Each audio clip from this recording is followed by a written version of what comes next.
bitch. Oh, excuse you. Baloney wash. I'm annoyed. I'm just here to give my opinion and carry Annie. Oh, it's Chris Avalon Unfiltered, bitch.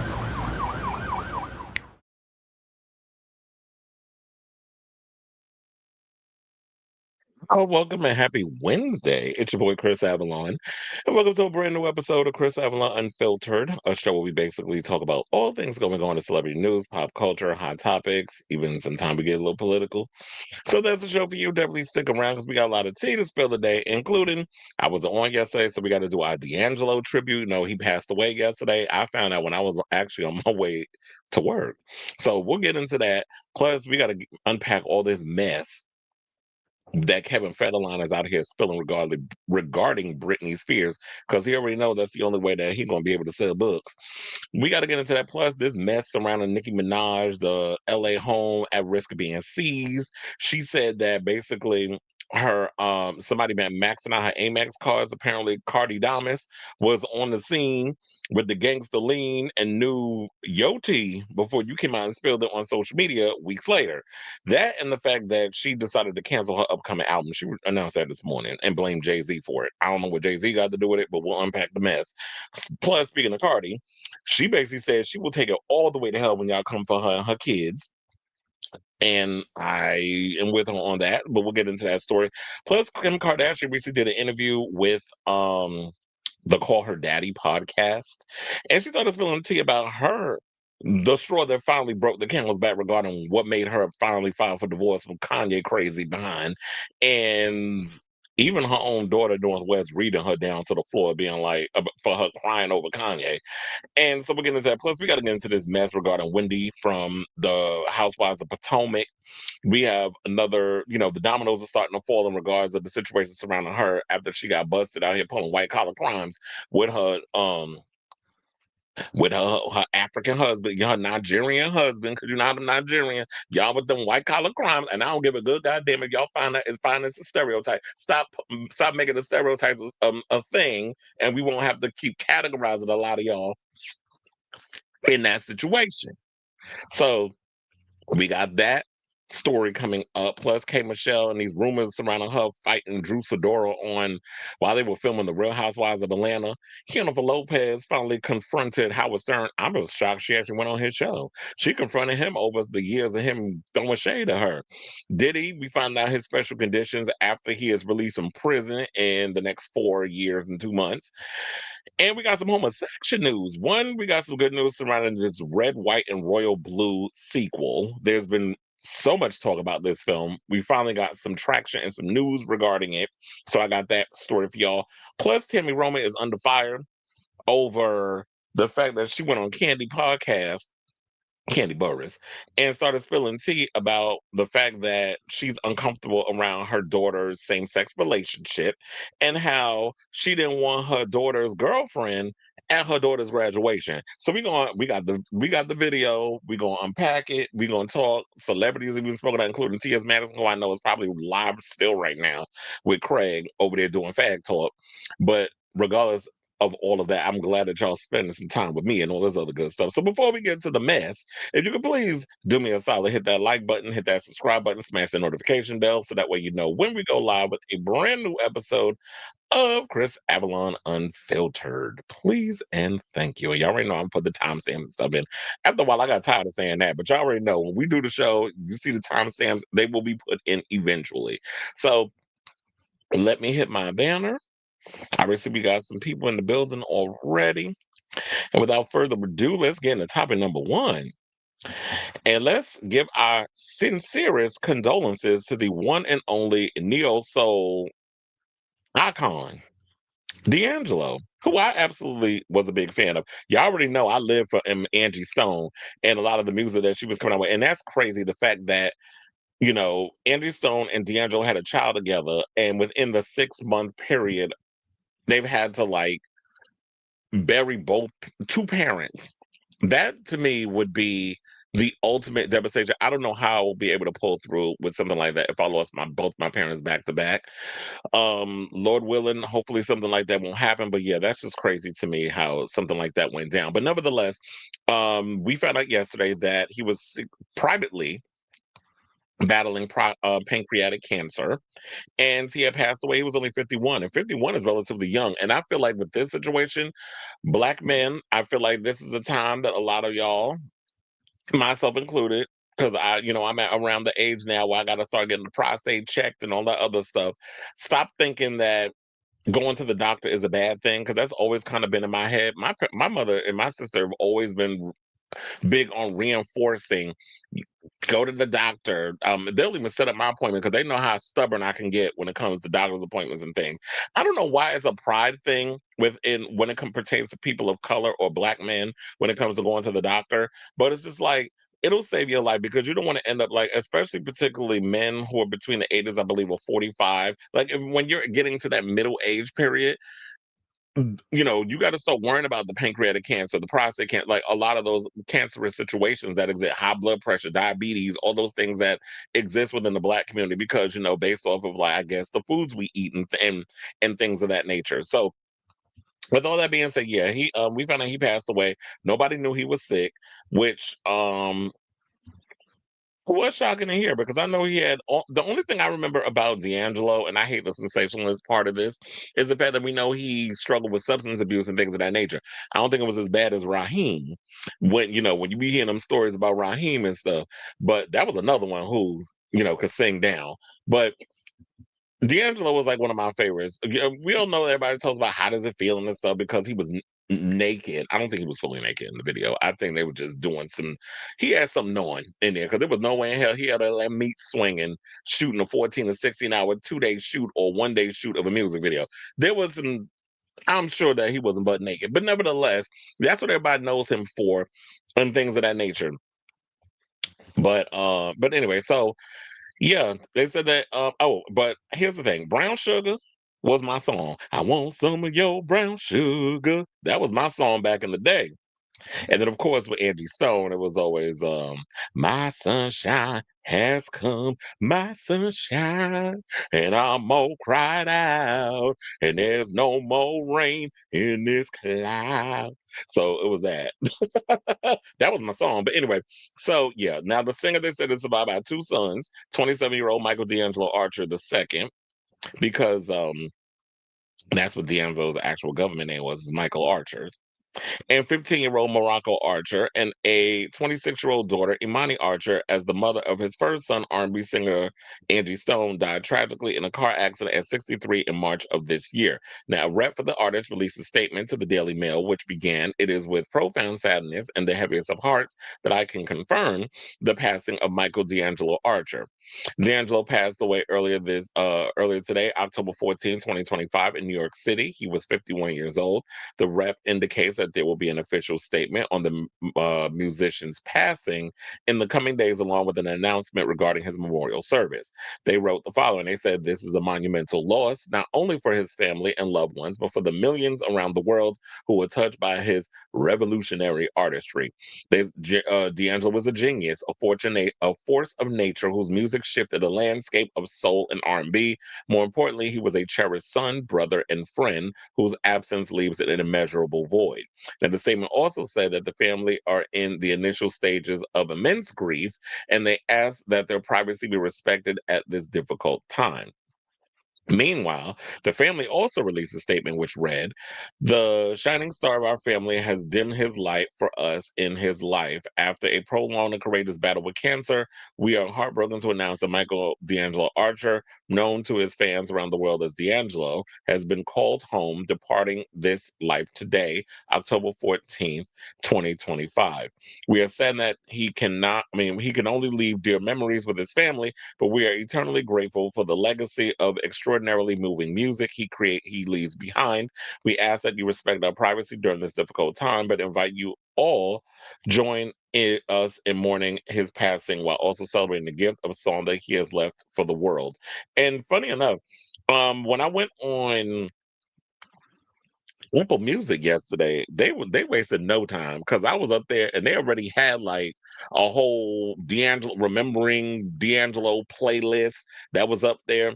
And growing up in late '90s and the 2000s, I was a big old dirty backpack clicker, which is a term I think Wendy Williams used to always use. But that was kind of to describe the whole neo soul movement. So it was D'Angelo, it was Music Soul Child, it was Flowetry. I don't think I listened to Legacy, but not all that much. Also who else was I? Oh, Erica Badu, Jill Scott. I was obsessed with Jill because first of all, she was from Philly, and then just the fact that she was only 2 hours away, and then just hearing that kind of Philadelphia sound that was brought in, all that soulfulness and just that feeling of like mixing, which I feel like he did. He mixed like a lot of the soul of the church and kind of brought it into more of that. Like there was like the rock and roll, and there was also the soulful stuff. So it was like deeply rooted in black music, which it's funny how today Beyonce even started trying to bring a lot of those influences into like the Cowboy Carter era and things of that nature. But D'Angelo was doing it back in the late '90s and the 2000s. So, his daughter Imani basically went on IG to pay tribute to her famous father on her own by sharing a sweet picture of him playing the guitar as she sat next to him and smiled. And other celebrities came out and gave their condolences, including Flavor Flav, Jill Scott, Missy Elliott, Screaming for Hudson, and Jamie Foxx. And he won 4 Grammys, including Best R&B Album for Voodoo in 2001 and Black Messiah in 2016. And he only put out 3 albums. I also believe that, if I'm not mistaken, Raphael Sadiq recently spoke out and said that D'Angelo was working on new music. Now, the question remains that now that he's no longer with us, should that music be released and should we hear it? But I feel like if D'Angelo doesn't give permission for the music to come out, that I feel like we should just remember him as he was, rather than y'all put this posthumous music out and then we start judging him on that. But for those who are unfamiliar with what pancreatic cancer is, it is a type of cancer that begins as a growth of cells in the pancreas. The pancreas lies behind the lower part of the stomach. It makes enzymes that help digest food and hormones that help manage blood sugar. The most common type of pancreatic cancer is pancreatic ductal. Um, Let me try to say this word: adenocarcinoma. Adenocarcinoma. Okay, I got it. Because sometimes these words can be tongue twisters. This type begins in the cells that line the ducts that carry digestive enzymes out of the pancreas. Now, pancreatic cancer rarely is found in at its early stages when the chance of curing it is greatest. This is because it often doesn't cause symptoms until after it is spread to other organs. Your healthcare team considers the extent of your pancreatic cancer when creating your treatment plan. Treatment options may include surgery, chemotherapy, radiation therapy, or you can do a combination. Now, um, y'all do well, and also in addition of to the mother of his child, Stone, he also worked with Erica Badu and Lauren Hill, and I believe also Lauren Hill did a big tribute to him and stuff as well. He also collaborated with some of the biggest names in hip hop, including Jay Z, Snoop Dogg, and Q-Tip. The star also scored Best R&B Song in 2016 for "Really Love" and Best Male R&B Vocal Performance for "Untitled How Does It Feel." The 2000 music video for Untitled How Does It Feel is also one of the most iconic from the genre, as it featured a singer fully naked while singing solo against a black background. However, the fame was not easy on the star as he became increasingly uncomfortable with his growing status as a sex symbol during that time. His last album, Black Messiah, was released after a decade of the artist being out of the public eye. The record, joint credited with his band The Vanguard, was released in December 2014 to critical acclaim and made several years' best albums list. It debuted at number 5 on the U.S. Billboard charts, in addition to number 1 on the top R&B/hip hop albums list, as it sold over 117,000 units in its first week. Now, D'Angelo also became a big hit among video game fans in 2018 as he recorded a song titled Unshaken for iconic sequel Red Dead Redemption 2 and even served as a playtester for the video game's development due to his love for the Western action adventure game series from Rockstar Games. The star also appeared to be on the verge of making a musical comeback as collaborator, as I stated earlier, Raphael Sadiq told the Rolling Stone Music Now podcast in September of 2024 that D'Angelo was working on releasing a new album. The 59-year-old Tony member said at the time, he's excited. He's working on 6 pieces right now and he seems super excited. Meanwhile, last month, D'Angelo's son, Michael D'Angelo Archer II, aka Suevo Train, and Angie's other daughter, Diamond Stone, filed a wrongful death lawsuit in Gwinnett County, Georgia, naming the drivers involved a trucking company and even the truck's manufacturer. I guess they were going in and going after Angie Stone and with that big crazy accident that happened with her on the road. So I don't want to get all into that stuff. We already talked about Annie Stone, but let's get into some of the tributes from the celebrities. So Jamie Foxx wrote the following. He said, I remember hearing your music for the first time. I said to myself, damn, whoever this is, they are anointed. And when I finally got a chance to see you, like everyone, when they saw the most incredible music video of our time, I was blown away. I thought to myself, I have to see this person in concert. I had my chance to see you at the House of Blues. You came out and got right down to business. Your voice was silky and flawless. I was graciously envious of your style and your swag. I was also in pure awe of your talents roaming around on each instrument, displaying your expertise in every note and every song as I watched you command the crowd, mostly women. Me and all the guys that were with me understood the mission. It was time to let our girls enjoy this moment and not bother them. You took them on a musical journey of soul, funk, and overall artistic romance. The incredible dismount of your incredible song. How do you feel? Goes down in performance history. God put you here for a reason, and we were all lucky enough to see what God had made. That's why today real tears run down my face to hear the news that God had taken one of his special creations home. I know God doesn't make mistakes, but this one hurts like hell. Rest up, my friend. You will be missed forever, but your music and your impression will be felt for generations to come. Rest in power and beautiful music. You are one of one. Well, I thought Beyonce was one of one, but I'm joking.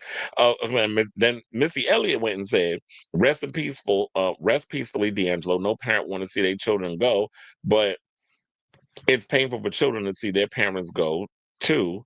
So child, you spelled too wrong. But anyway, so send prayers up for his son who also lost his mom this year for strength. Flavor Flav said, RIP icon D'Angelo. Jill Scott basically said, well, she put out 2 tweets. She said, I told you a long time ago, you ain't gonna understand everything, and everything ain't meant for you nor I to understand. I never met D'Angelo, but I love him, respect him, admire his gift. This loss hurts. Love to my family that are family to him. I'm so sorry. RIP Genius. And then 2 broken heart emojis. And then posted something else and said, let me stop you now. A mutual friend shared that our beloved D'Angelo was unwell a few days ago. I sent love yesterday. I didn't know he was leaving us today. Ooh, my condolences to his family, his musical fam and fans. I am a fan and I mourn D. Keaton and now D'Angelo hurts. Well, we got one more D to go. If you know what I'm saying, I think you do. But yeah, because I was like, I forgot to bring that one up too. It's like, yeah, Diane, we lost Diane Keaton. She was another one. I mean, I wasn't really familiar with a lot of her movies. The only one I knew basically was what was the first Wives Club because I do love that movie. But I was aware of like the big icon that Diane Keaton was. But yeah, we ended up losing her. I do wonder, is she related to Michael Keaton? I got to look that up. Or were they married? I need to, but anyway. So then now Rogers wrote, my friend Gary Harris brought this musician named D'Angelo over to my New York City apartment. He was trying to figure out what to do with the music he brought with him. I listened to every cut, not just out of respect, but because it was smoking. At the end of the encounter, he asked me, "What should I do with it?" I remember this as if it were yesterday. I said, "Put it out. It's perfect." Being the artist he is, I guess he had to explore some ways to make it better. About a year later, I heard one of those songs on the radio. It was genius, and it was exactly what he had played for me. I know I still have the original cassette. De La Soul said, thank you, D'Angelo. Then we have DJ Premier said, such a loss to the passing of D'Angelo. We have so many great times. Gonna miss you so much. Sleep peacefully, D. Love you, King. Boosie Collins said, dang it. Say it ain't so, but we just lost a friend and creator and legend. Prayers going out to his family and friends. We all love you, little bro. R.I.P. Jamela Hill said D'Angelo made 3 albums with no skips. This man is a legend, and for those of us who were in our early adulthood during that me being one of them, during that neo soul era, this one hit especially hard. Vincent, as in Vince Aries, not Vincent, the openly queer pop singer or musician. Andrew Stone and D'Angelo in the same damn year, a true loss for R&B soul music. And then I think that's pretty much all the other ones.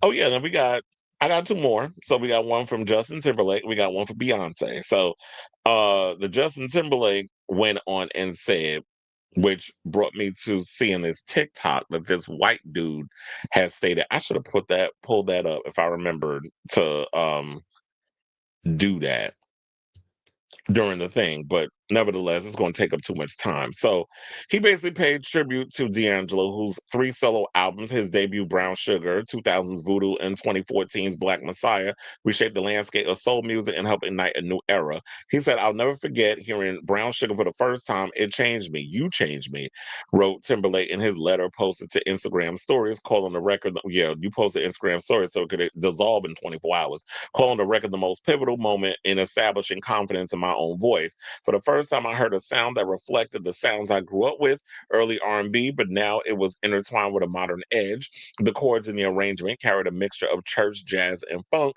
The harmonies delicately dancing with one another. It sat in my spirit, and it always will. He also went on to praise Voodoo as his favorite mix album of all time, saying the legendary players and collaborators, the sounds, the way it made colors dance around in my head. It grabbed me, it shook me, it changed me once again. And here's the thing. Now that you say that, it kind of makes me wonder, it's like, yeah, I'm starting to notice that there were some uh D'Angelo isms in a lot of the way you perform, the way you sang. And I also feel like when you had, what do you call them? The Justin Timberlake and the Tennessee Kids, and then you had D'Angelo and his band. So it kind of makes sense that yeah, you were pretty much the spot. Okay, I did find the video. Hold on. Uh, I did find the video, so we're gonna play it because this is what the people were saying about when D'Angelo passed away, and this white dude got up in there and was talking about like how they try to whitewash a lot of black music with the boy bands and all that other stuff. So I'm gonna add that now that I found the video. We're gonna add it to the docket, and we'll come back and we will talk. Please hold. D'Angelo died today, and all the black people said, damn. All the white people said, I don't know who that is, because they weren't allowed to know who that was, because he released Voodoo during the golden age of our all-white boy band era. This was an exact replication of the Jackson 5, except nobody could sing, play, or dance. Black artists had to release their music under the category called urban. It was exploitative. They weren't allowed to release their music to the masses. White actors were able to steal their music and release it under genres called pop, right? It didn't matter if he was reclaiming and redefining soul music for black people in the early 2000s if Justin Timberlake was reducing it and infantilizing it to like suburban teenage love song. The wrong time for the right star. D'Angelo was a perfectionist. When I tell you Taylor Swift will be a stain on music history, it's because I've heard Black Messiah. It's because I know that Voodoo took 3 years to make. When I tell you New Kids on the Block is just a white version of New Edition, or that like the term boy band is a white dog whistle, it's because 112, Jagged Edge, and even Boyz II Men were never able to fall into that category. Grew up in a small church in Virginia. I don't think he was ready for the amount of success that was thrown at him, especially in the lane that he was being thrown into. I think anyone that's really good at something isn't going to be good at being famous, but I do think he was the kryptonite to like the Max Martin AI pop takeover scam that was happening at the time. Fortunately, everyone gets more love when they're gone. I'm just hoping his music gets the resurgence that it deserves. It was 20 years ahead of its time. Original music is magic, and it's going to long outlive our Katy Perry's, Taylor Swift, Ariana Grande, Sabrina, whatever the hell that is. Our Justin Bieber, our Elvis Presley, our, oh God, our, you know what I mean? Like, oh, what the hell was that? We look back and we just, either way, I'm late to church, rehearsal, and I was playing his music all day. I didn't even get a chance to practice. They're going to be pissed at me. Y'all have a good night. So all that shade he done through, but I had people in the comments that, well, a couple was saying he could speak for himself. I never listened to boy bands. I have listened to hip hop and R&B my whole life. I am not this white people. Then another one of my friends was like, the 90s and even early 2000s were a broad landscape of music genres. This white person listened to hip hop, neo soul, R&B, and house. There were no boy bands listened to in my home. And I had another person say, I love all types of music, the 90s. Another person says, the 90s and some early 2000s had some good music, especially house, whether it was commercial or underground. Well, that is definitely true.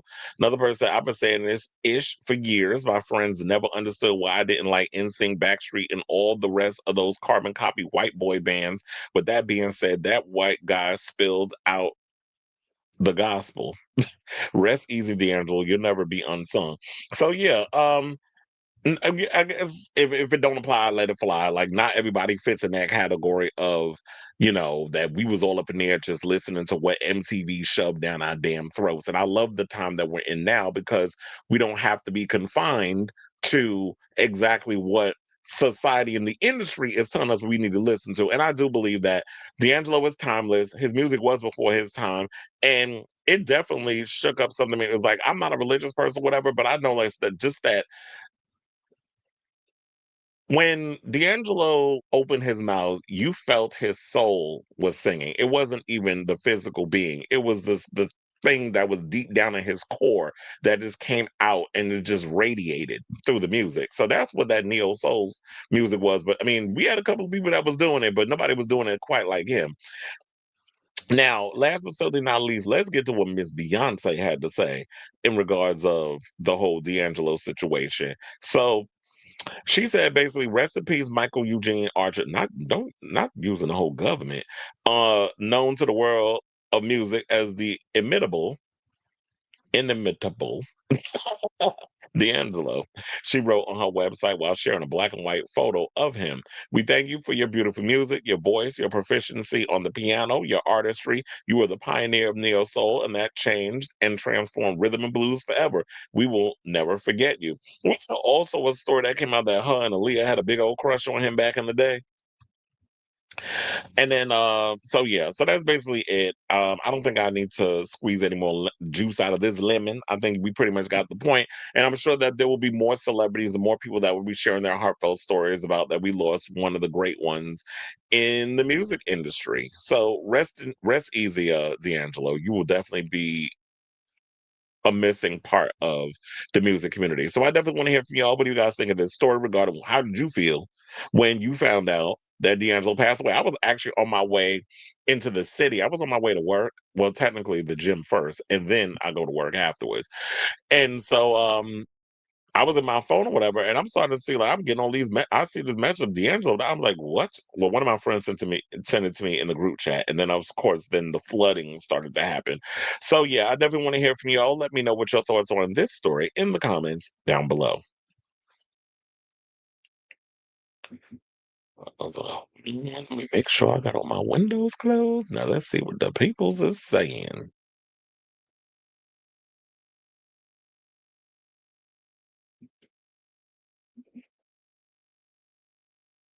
What unfiltered video? Well, now you fast and prep for 2 days, not one. He said, yeah, that's the thing I don't like about pancreatic cancer is that it has to spread into other things in order for y'all to detect it. We need better technology. I had a friend who died of pancreatic cancer when he was 38. That is very, very young. I remember Donna Summer was working on an album before she died, and I don't think it's come out, right? It's gonna be released. Somebody gonna want it. Well, hopefully he locked it up. He locked it up in a vault. I think many people of color avoid checkups because of finances and unavailable time off from work. For this country has made trying to stay healthy a commodity instead of yeah, that is definitely true. That is definitely true with that. Okay, y'all having a full on conversation, ain't got. Um. Okay, so you saying they not related? Okay. And you said another movie I loved with Diane was Mad Money, the movie she did with Queen Latifah and Katie Holmes. They were employees at a bank and were stealing and the discarded cat. I never saw that movie. But yeah, I'm aware of Diane Keaton. I mean, I saw a lot of people was, giving their condolences, and I knew a couple of her stuff, but RIP to her. We just losing. 2025 just been a messy damn year. All right, y'all. Now, speaking of messy, let's get into this Britney Spears mess. So we all knew it was coming eventually. It was just a matter of time. We just had to prep ourselves for the situation. However, I forgot that next week Kevin Federline's memoir, You Think You Know, but you have no idea. I'm gonna just start calling it that because that's like basically the log line that they use for. Remember True Life back in the day on MTV? You think you know, but you have no idea. That's what it was given with that title. But anyway, so Kevin Federline's book is coming out next week. Um, and of course, with that is going to be okay. So what's he saying about Britney? Because you should know that that is going to be the main reason why people are going to want to read the book. My question is, do you talk about your relationships pre-Britney? Do you talk about you cheating on Shaw Jackson and leaving her to go, and why you had children with her to go over there to be with Britney? But you over here talk about how she cheated on you with a female backup dancer. Oh, we don't get into that. And then how she was on the phone the night before y'all were to get married with Justin Timberlake. We're gonna break that down too. So this is some of the stuff, if y'all haven't heard already, that he's revealing in the book. So, and then we're gonna get to her statement, and then we're gonna get to her ex-husband's plural statements because Sam Asghari read him down to the floor, and her first ex-husband, Jason Alexander, has some words for Kevin Federline too. So Kevin, and then when I saw that video of him also on Entertainment Tonight, he sat down with Kevin Frazier. That's how I became aware of all of this. Then all of a sudden, I watched that clip. I started going down a rabbit hole. So we did an interview with Entertainment Tonight. We was talking to Kevin Frazier. Kevin Frazier was not letting up off of him too. He said, "Oh, we going there already? I mean, what? You want me to edge you a little bit before we get to the climax? No, I don't want the entree. I don't want hors d'oeuvres. Oh no, we get into the main course because that's why we're here. We ain't beating around no damn bush. What's the tea? Why you saying all this stuff about Britney?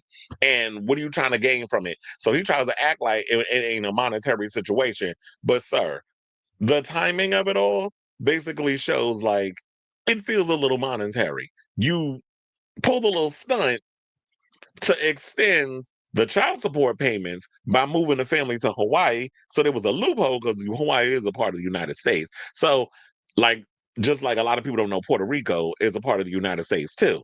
But so you found a loophole by moving your behind and your whole family and stuff over to Hawaii so you could extend the child support payments. And now the child support payments is up.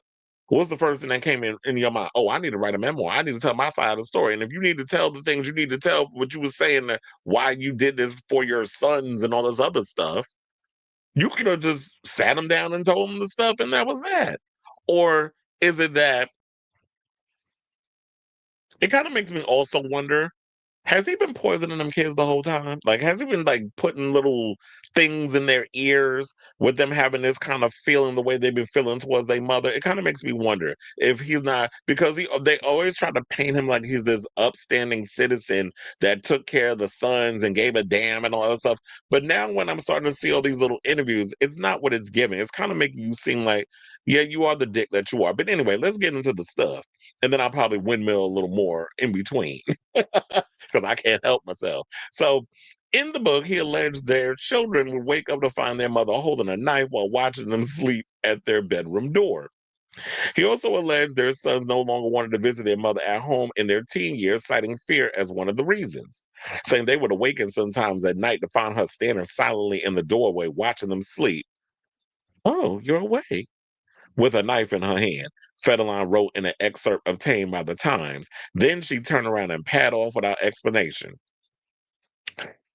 Well, there could be some truth to that. I mean, we all know that Britney likes to dance with knives. She thinks she's Shakira. I mean, but that's part of, I believe, Shakira's Lebanese heritage, where they dance around with like blades and knives and all kinds of other stuff. Britney, you a white woman from Louisiana. There's no reason why you up on Instagram or whatever in them Gerber baby panties and my ugly ass brown shoes in the foyer dancing with a knife. So that kind of make people think like, But with that being said, oh wait, hold on, because we gotta put the picture up. Because I come with photos. You can't be up in here doing the whole little, like I said, Gerber baby panties in the foyer. I can't see the shoes, but I'm sure they brown. And that polka dot tube top or whatever. Dancing with knives like she's Shakira or she a belly dancer. So then he also wrote about his growing concerns about his ex after she began behaving erratically. He laid bare his fears that Spears was hurling towards an irreversible direction. The truth, he says, quote, the truth is this situation with Britney feels like it's racing towards something irreversible. It's becoming impossible to pretend everything's okay. For where I sit, the clock is ticking and we're getting close to the 11th hour. You making it seem like y'all like a bomb's about to go off. You got a couple of minutes to to diffuse it. Like you being a little too dramatic with this situation. Sometimes something bad is going to happen if things don't change, and my biggest fear is that our sons will be left holding the pieces. Well, what pieces would they be holding? Because yeah, they got a crazy mother and an opportunist for a father, so they're fucked both ways. And it's no shade to Brittany. Let's just call it what it is. We know she ain't all the way right upstairs, and even if she's not all the way right because of the abuse that she has been endured from this conservatorship, and maybe there were some mental health issues. Because here's the thing: back in the 2000s, I don't really think we were dealing with women and mental health situations like we do now. We didn't really have names for it or really trying to help women in these situations. The difference was that Britney had a lot of money, and a lot of y'all took advantage of her because she was this sweet Southern girl who was wealthy and one of the biggest pop stars on the planet. And a lot of y'all vultures, her family members, including her father, and this no good ass husband that she married out of, in my opinion, sheer rebellion. And I think that's why she did that. She didn't like being controlled by the record label and the industry and her parents and all that other stuff. She was going through her rebellious phase, which is what kids do. And so she saw this edgy type of dude like Kevin and was using him as a way, I guess, to rebel against the establishment and the industry and being this perfect little sweet pop star that she was being propped up to be. And I'm sure that Kevin, in between all of that, saw dollar signs, because you cannot tell me that you gonna let her catching her on the phone the night before your wedding with Justin Timberlake slide, and then weeks into your relationship before the engagement even happened, you caught her in bed making out with some girl named Teresa. You gonna let that slide too? Oh, I know. You saw the bigger picture. You saw dollar signs in them eyes, and you decided to be like, you know what? I'm gonna just let all this slide. I'm gonna let it keep like whatever, whatever, whatever. Because I know I'm gonna, there's gonna be a big payout in the end, and a big payout you got. You got a big payout when y'all got a divorce, and you got a big payout when you got soul cussing them damn children, and she had to keep giving you thousands of dollars in child support every month.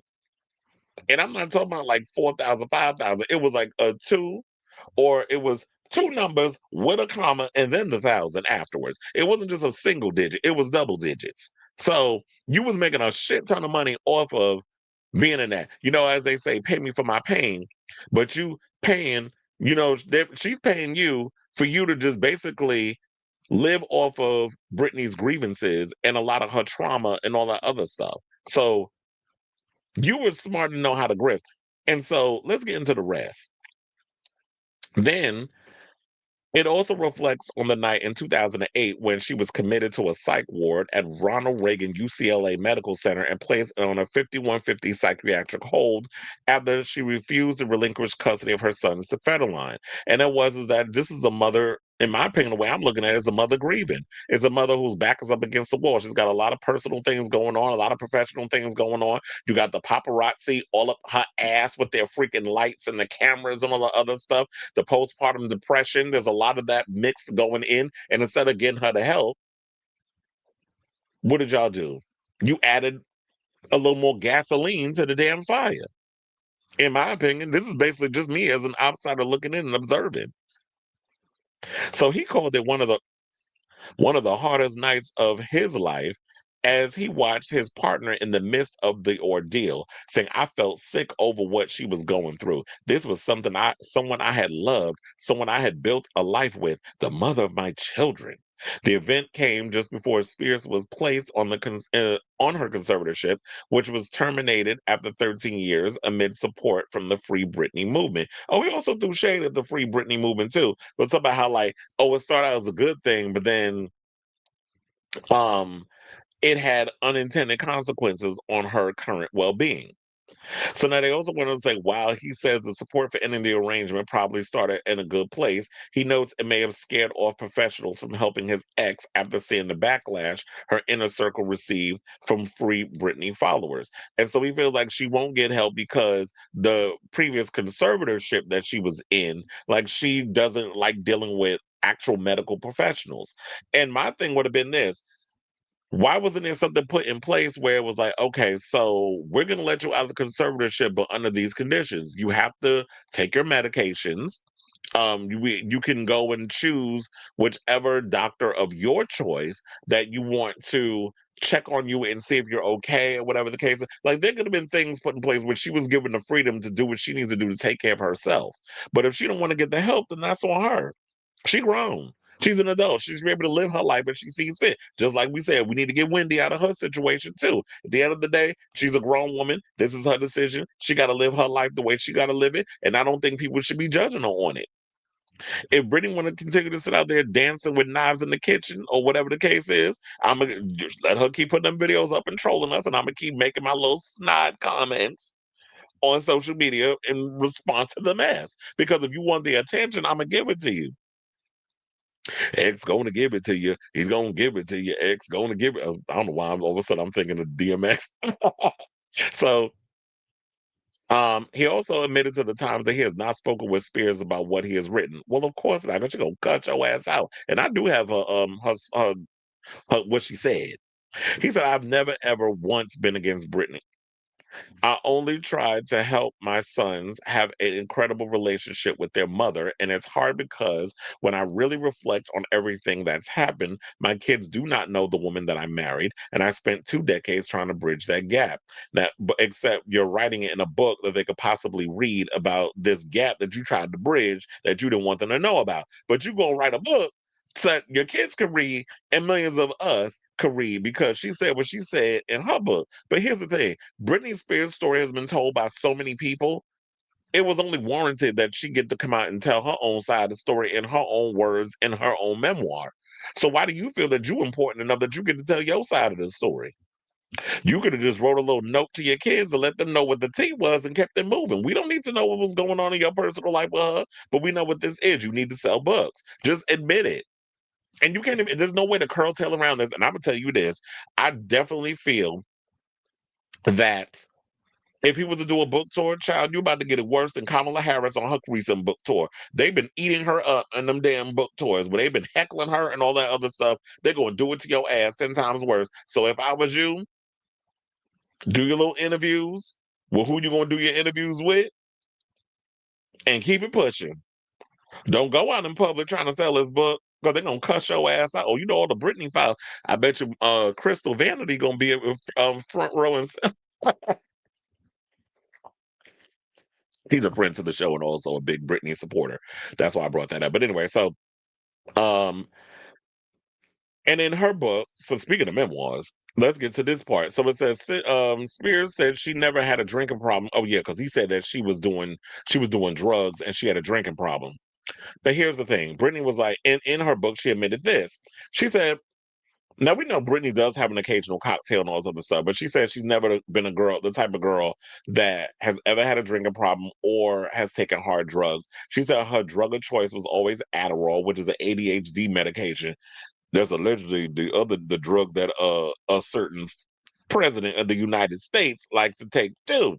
But if that's an ADHD medication, it damn sure ain't working on his part. So um I don't know if Adderall is necessarily what he's snorting over there. But anyway, so she also describes struggling with postpartum depression during their contentious split and custody battle, which is literally what I said without me even had to read this. She was going through postpartum depression. They didn't know how to deal with it, especially when she was a high profile celebrity who was at the top of her game.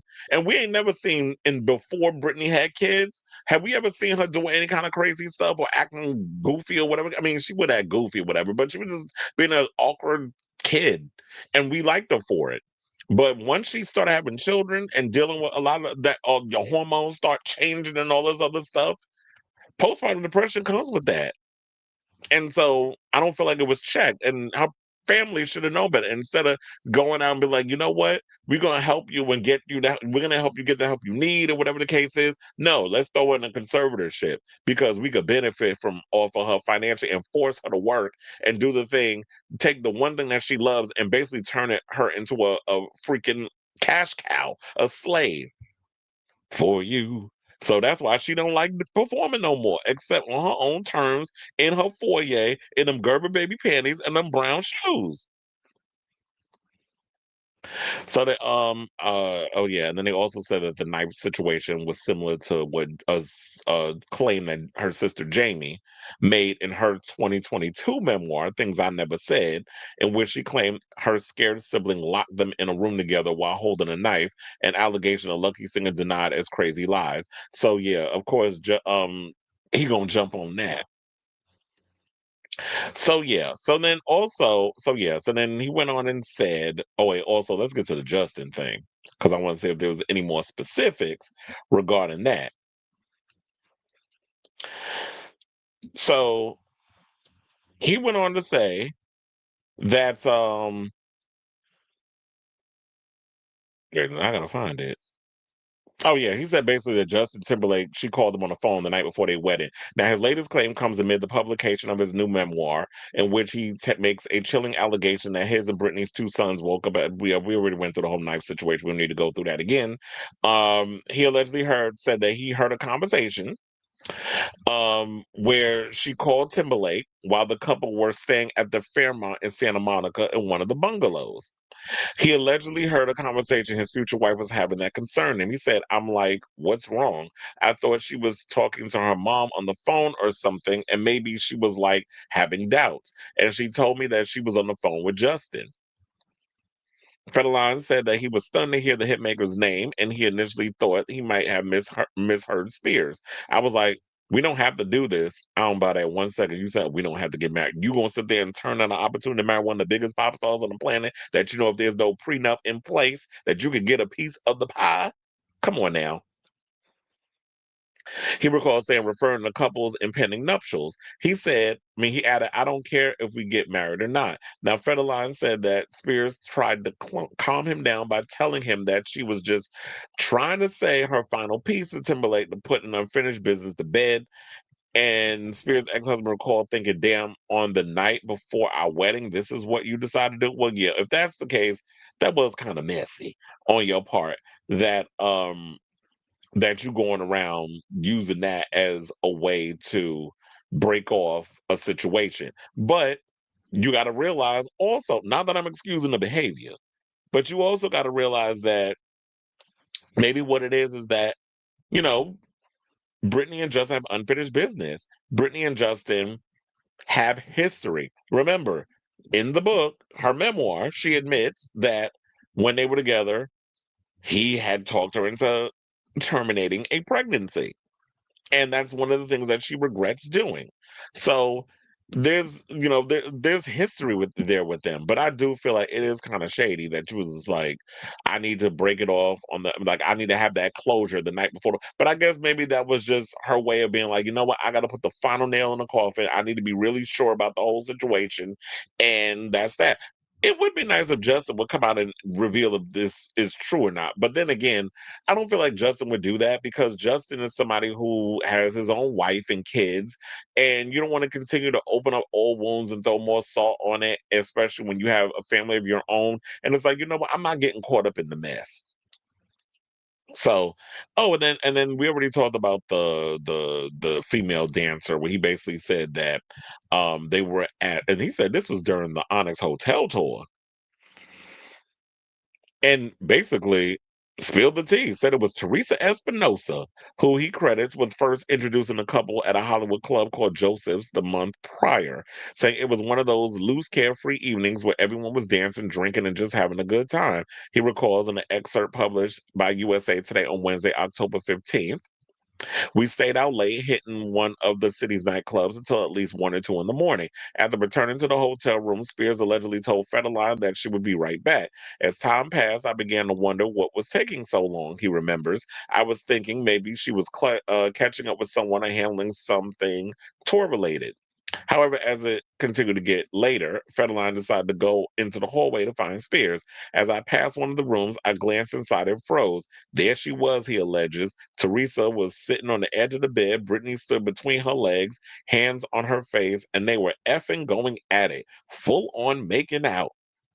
Federline writes that he stayed silent, but at one point, Spears and Espinoza allegedly looked up and saw him, so he walked back to his room to pack his bags. I just wanted out, he admits. Eventually, Spears returned to their room too and asked Federline if anything was wrong. According to his account, he says he told her that he was leaving both Amsterdam and their relationship. She started apologizing, explaining, promising it would never happen again. She told me she didn't realize how serious I was about us, that she was overwhelmed and it had been a mistake.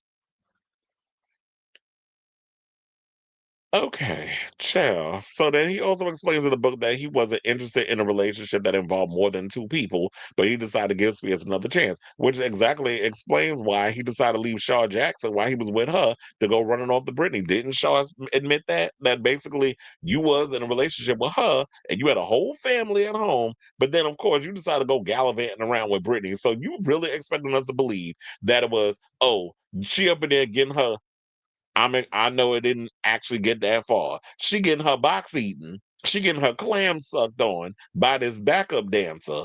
And you mad? Because you thought you was gonna be the only backup dancer getting a piece of Britney? You want a piece of me. And she was giving out pieces of her to multiple dancers. And you ain't like it because you wanted to be the only one on the petri dish that was getting gobbled up. Okay, well, you got the gag of your life, and you knew you was going to stay in the situation. So we can wrap this up. Let's get to what Brittany said about the whole situation. So she issued a cutting response to her ex Kevin Federline after he made a series of claims in the book. In a statement, a rep for the star blasted Federline for profiting off the pop icon nearly a year after he received his final child support payment from her. And probably immediately after that child support payment, he went right into writing that memoir, or was probably writing it for years. But now he was kind of, I guess, dotting his I's across his T's and really going to work with it because he knew he was going to have that in his back pocket. You know, eventually when them kids turn 18 or whatever the legal age is in Hawaii, that you was gonna have to figure out what you do.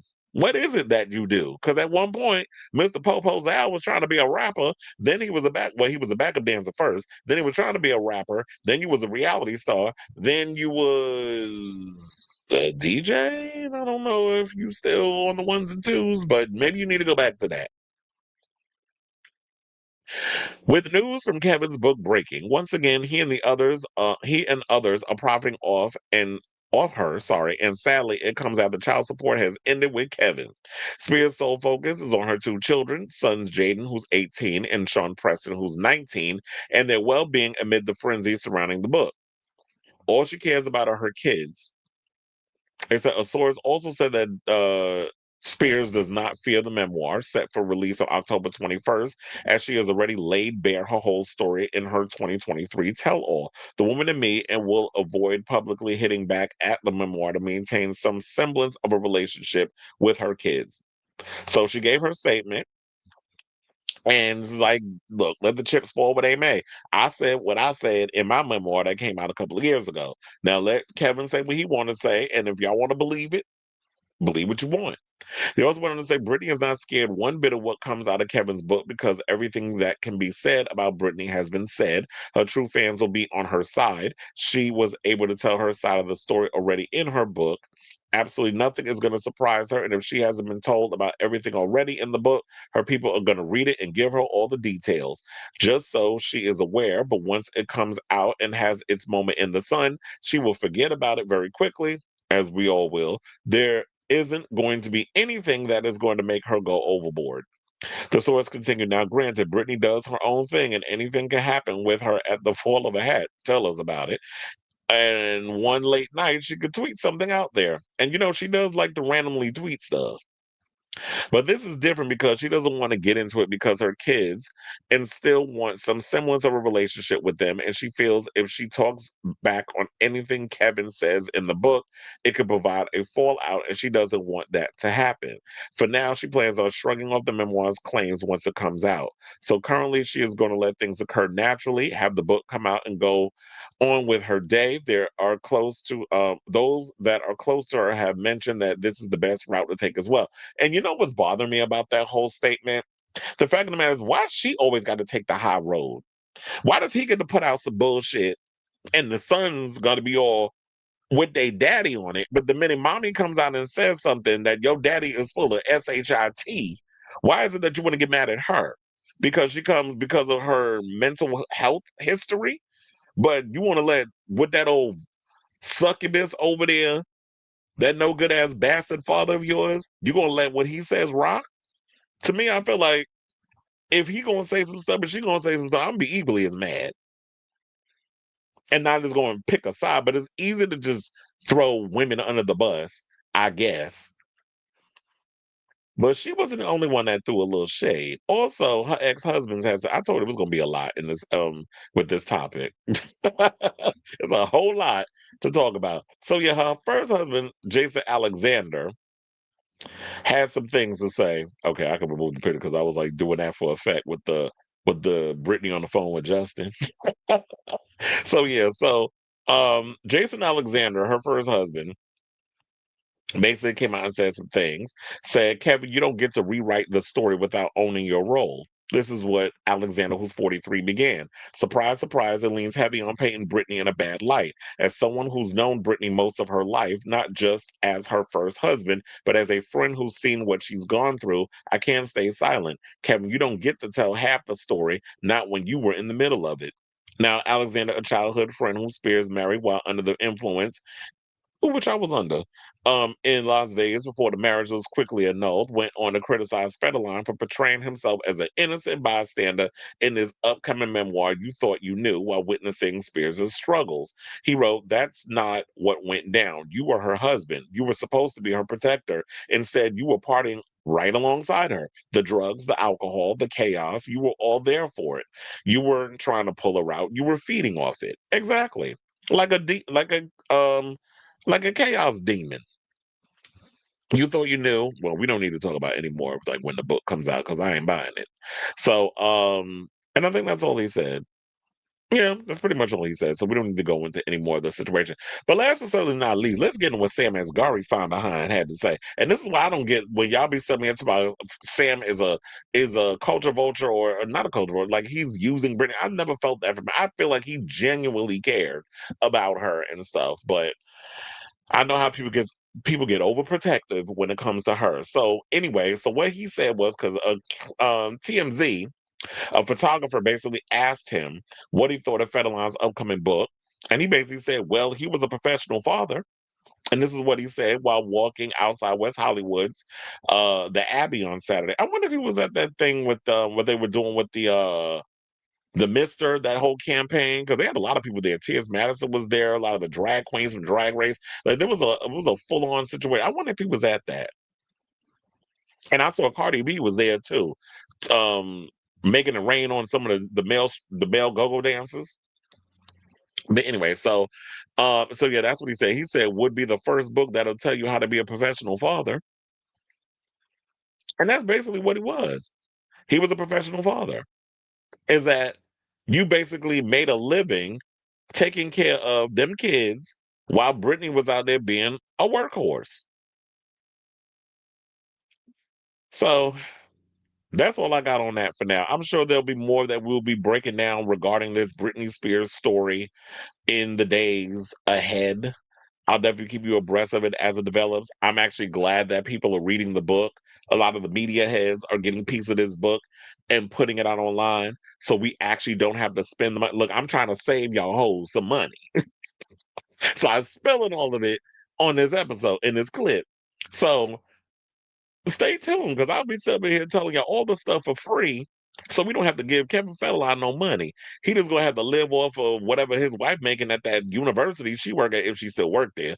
And he gonna have to get back out there and start DJing little kid parties or whatever the case is that he was DJing. So I definitely want to hear from y'all. Are you planning on buying this book? Do you give a damn about this book? Or are you just here like for me? I'm here for the grist. I'm here for the sensationalism of it all. I mean, it is sad that he's doing this to her and it feels like that he got to tell his side of the story, but it's just like, no, you got to do what you got to do for as long as you got to do it. You participated in the mess too, so we're not looking. You ain't that innocent. How many? Now let me tell you this. Now I'm going to rewatch this back and think how many references, Britney song references that I use in this whole segment. Because that's a toxic ass man that she was married to. Quiet as it's kept, what you should do is instead of remaking My Prerogative, you need to remake No Scrubs. So let me know what you guys think of this story in the comments down below. All right, so now let's go on up, see what the people saying.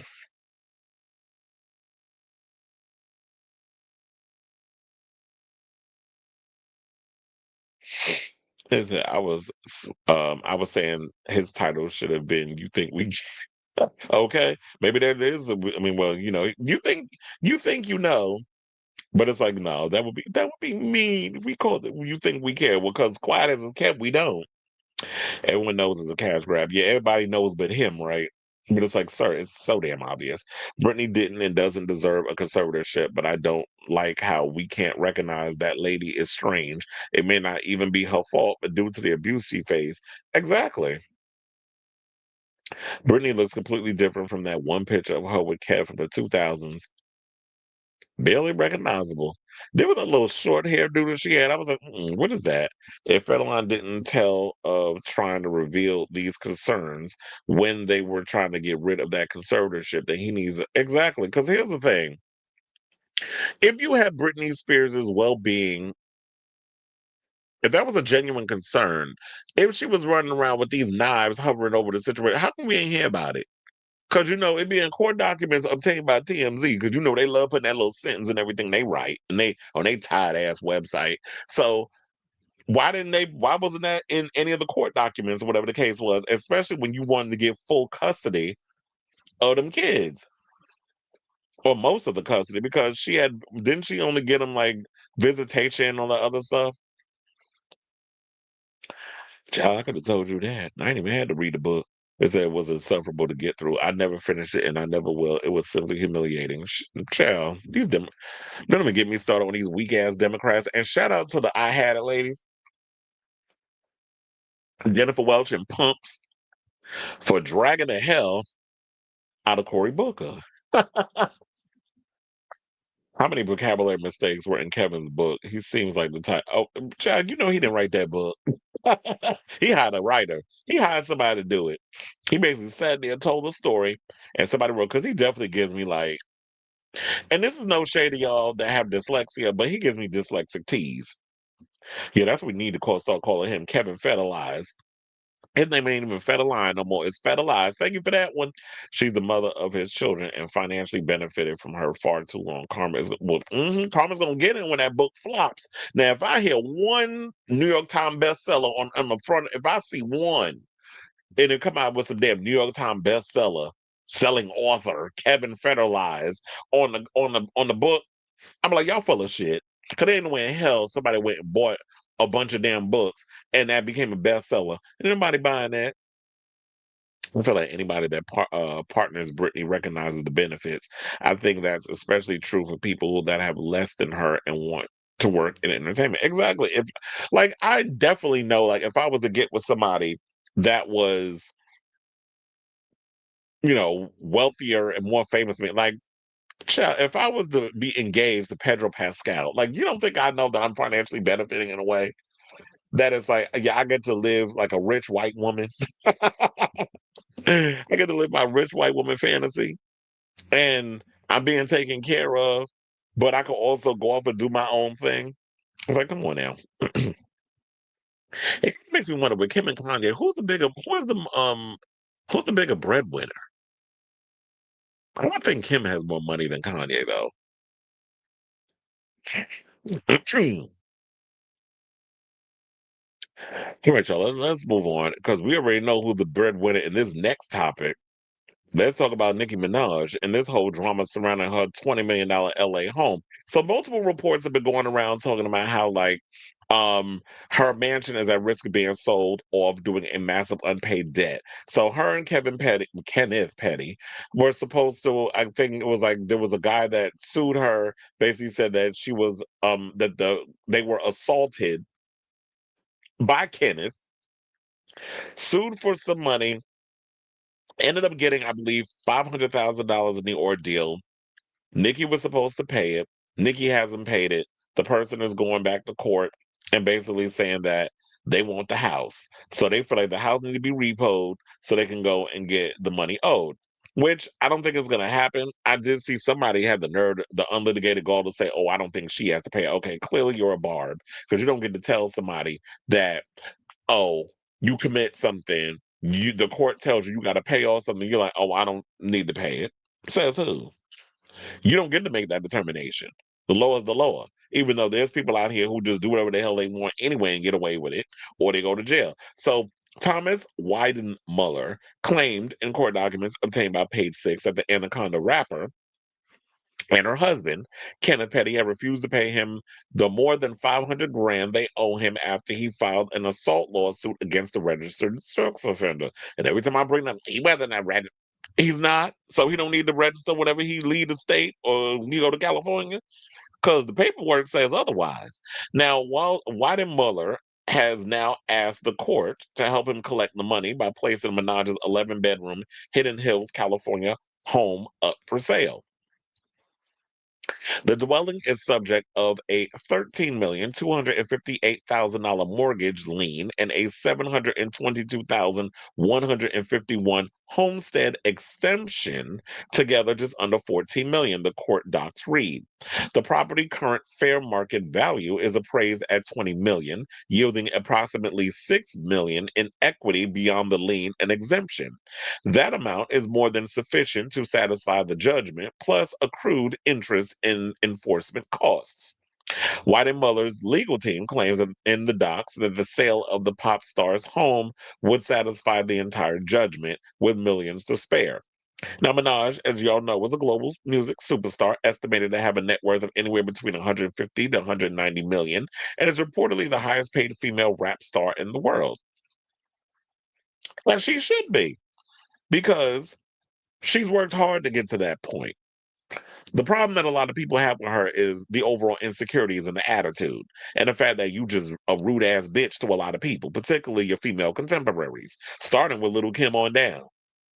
And we ain't even need to go back into the whole thing of Little Kim basically going on the Breakfast Club, what was it, like 13, 14 years ago, where she was telling y'all about it, about her, and y'all called her all kinds of crazy. But now when it gets to this point where she's fighting with 50 million damn people a year, now Charlamagne dumbass all of a sudden want to wake up, oh, I apologize. Take your apology and shut up your black ass. How about that?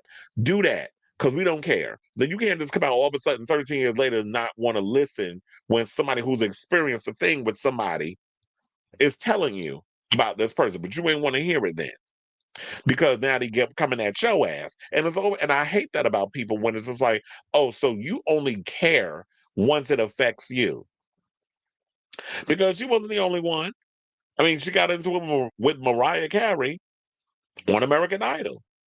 So you can get into it with Cardi B, Little Kim, Lotto, Doja Cat, back and forth with Azealia Banks, her bipolar ass. She don't know which end is up with her, so we didn't even include her because you can't just come out with 6 songs and call yourself a rapper.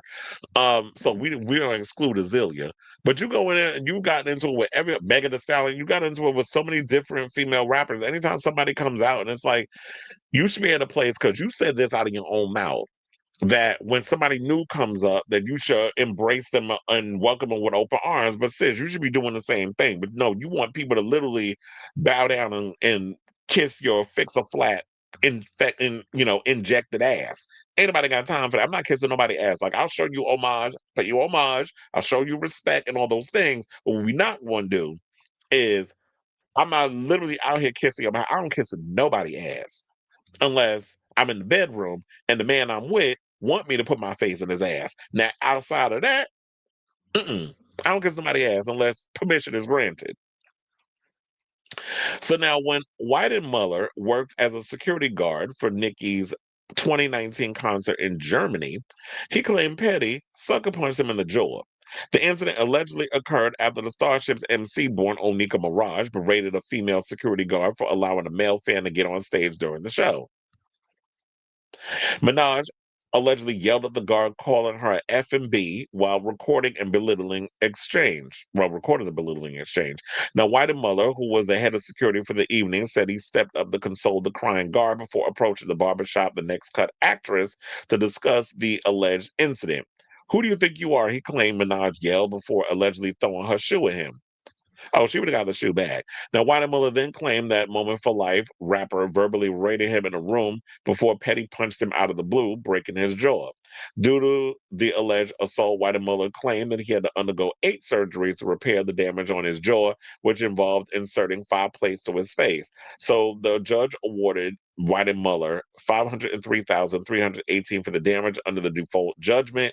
Minaj and Petty tied the knot, as y'all know, in 2019 of October and welcomed their son in September of 2020. Well, good on them.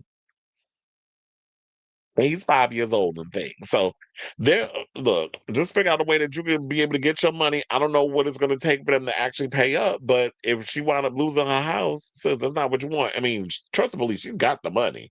She can be able to pay it off. But my thing is, I would have been like, why do you always got to clean up your husband's mess? But then again, she contributed as well by throwing shoes and being nasty with the mouth and all that other stuff. So that wasn't the only thing that she went around here that was plaguing Miss Minaj.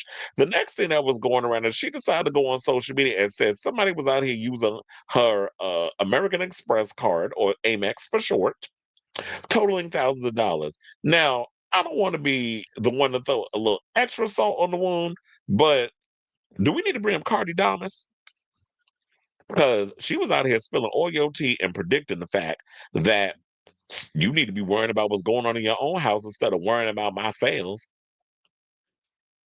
So yeah, so she went on Twitter and said 3 different people in a span of 2 months charging my Amex without permission. This is what she wrote in a recent Instagram stories update, though she later added in a fourth person while further detailing her claims. They're all going to jail. Well, why would you post this on social media? I mean, you like calling the FBI whenever somebody threatens you. So why don't you go down to the police, I was going to say the police precinct, the precinct, because I married them all two together. Why don't you go down to the precinct and file the report if you have the evidence of somebody using your cards, or get on the line and report credit card fraud. Get you a new card. Tell them you you didn't give permission for any of these payments, and have them exit out. But according to Cardi, and a lot of y'all online, a lot of y'all was saying the call was coming from inside the house, that she need to check her husband. Because she said the following. She said, quiet as it's kept, the truth is you've been diagnosed with schizophrenia and bipolar for almost 9 years, and you also on heavy drugs. She said the C word, but I like using booger sugar, perks, and Xanax.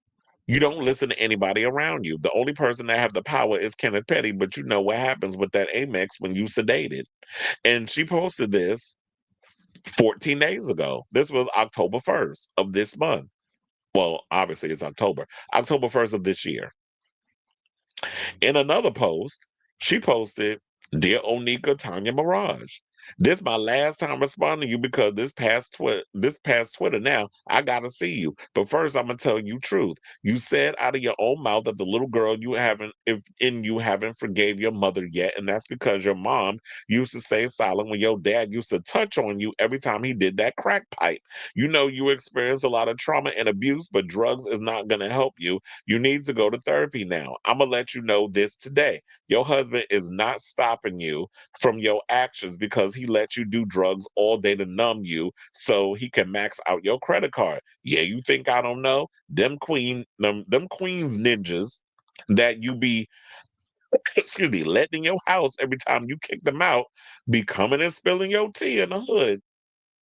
But I'm going to be the realest person to ever tell you, you need to get help. You need to heal that trauma. You always coming at people every time you see them happy because you got so much trauma and pain that you want to put on others. Your fans are going to gas you up while you literally lose your goddamn mind. That's a fact with that last sentence.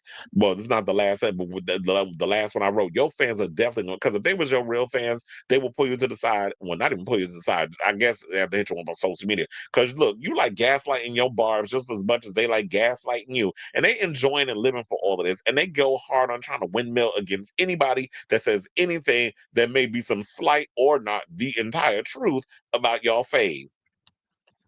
And y'all are gassing her up. Y'all not helping her in no way.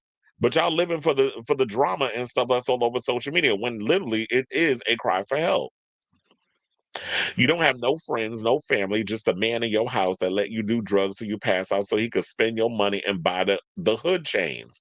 I'm not throwing away my career and my endorsements going back and forth with words, with well, she said with words, with a possessed drug addict. I'll see you when I see you. And so yeah, when you said all this on October 1st, and here it is, October 15th, or well, October 14th, I think was when it came out. Don't this make you think like, how Cardi know your tea?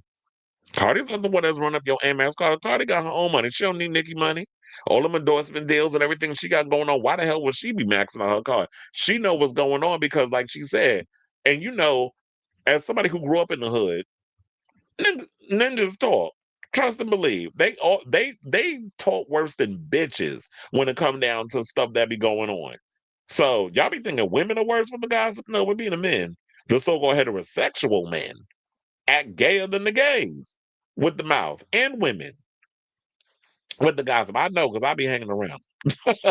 So um I do feel like that, you know what? When see, this is why I said you got to be careful about what be going on in your situation, who you be letting in your inner circle. Because yeah, when you treat people like ish, they're gonna run back to your ops and tell all your business. So how Cardi know? Now y'all can't sit and say somebody pulling things out the ass that ain't lying because Nicki posted it herself on social media.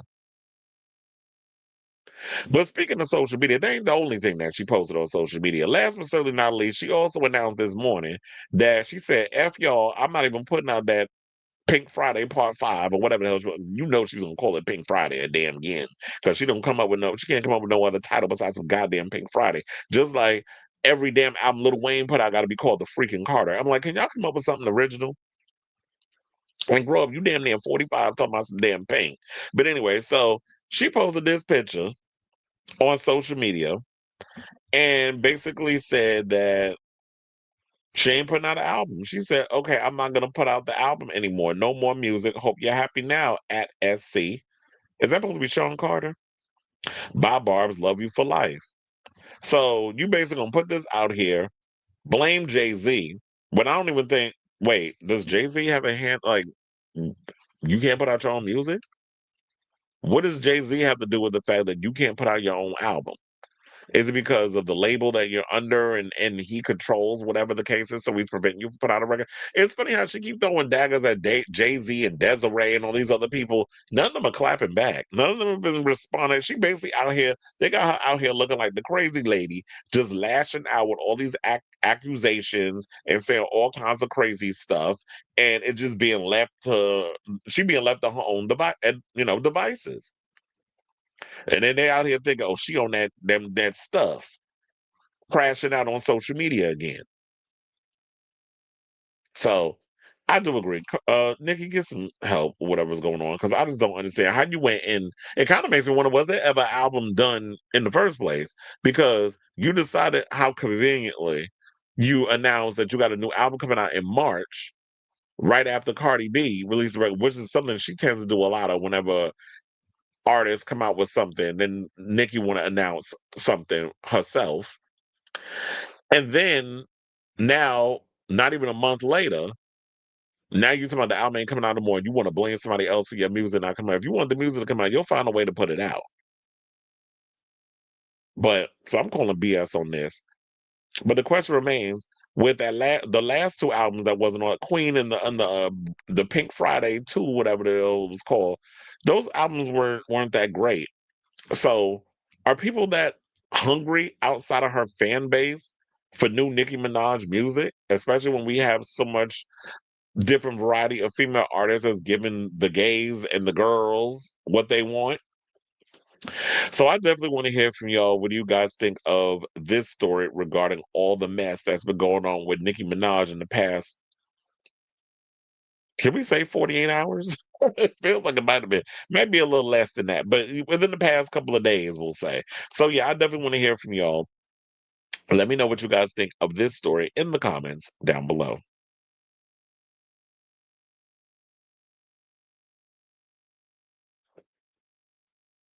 Oh, child of ghetto. All right. So it said,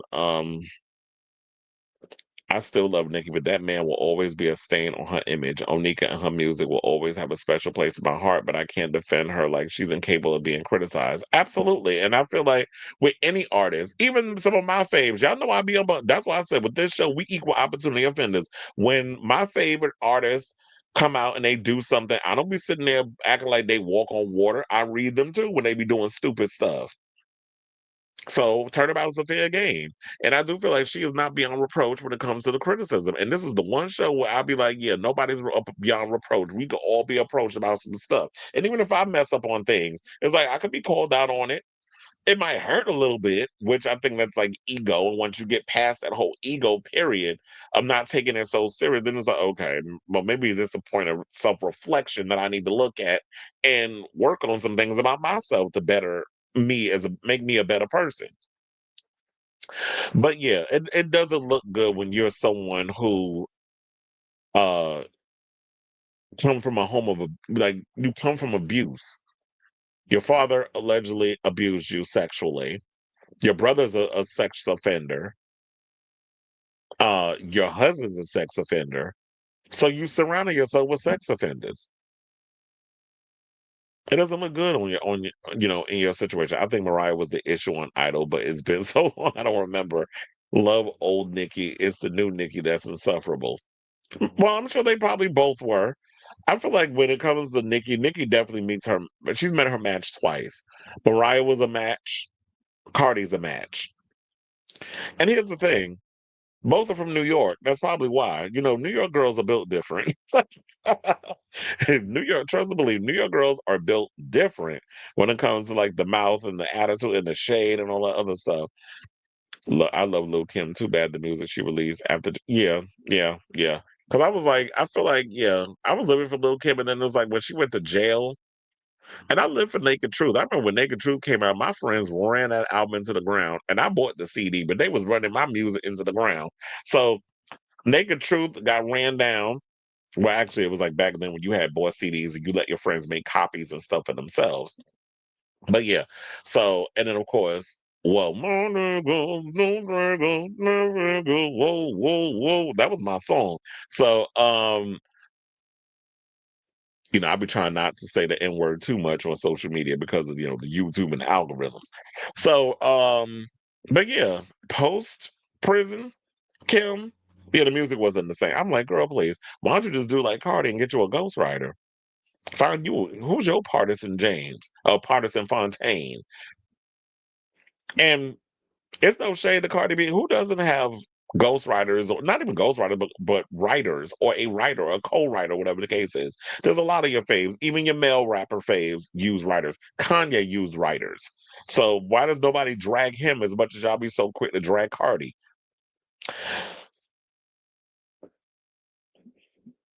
I do love the Bella Mafia. It said the album she scrapped was probably never even started. That's what I said. I don't even think that album existed. Desiree not no public figure, and men don't want to be seen going back and forth with women, and Jay don't give social media antics either. Yeah, because he's like, I'm on a whole nother tax bracket, niece. Like I'm out here trying to negotiate to get a damn casino made, and you out here windmilling and arguing with yourself about me on Twitter. Like, make it make sense.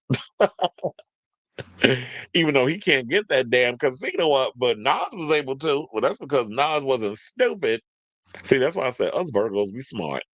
First of all, it was like if we want to get a casino made, we know to go in the outsides of New York. We're not trying to do one in freaking Midtown Manhattan. Like, are you dumb?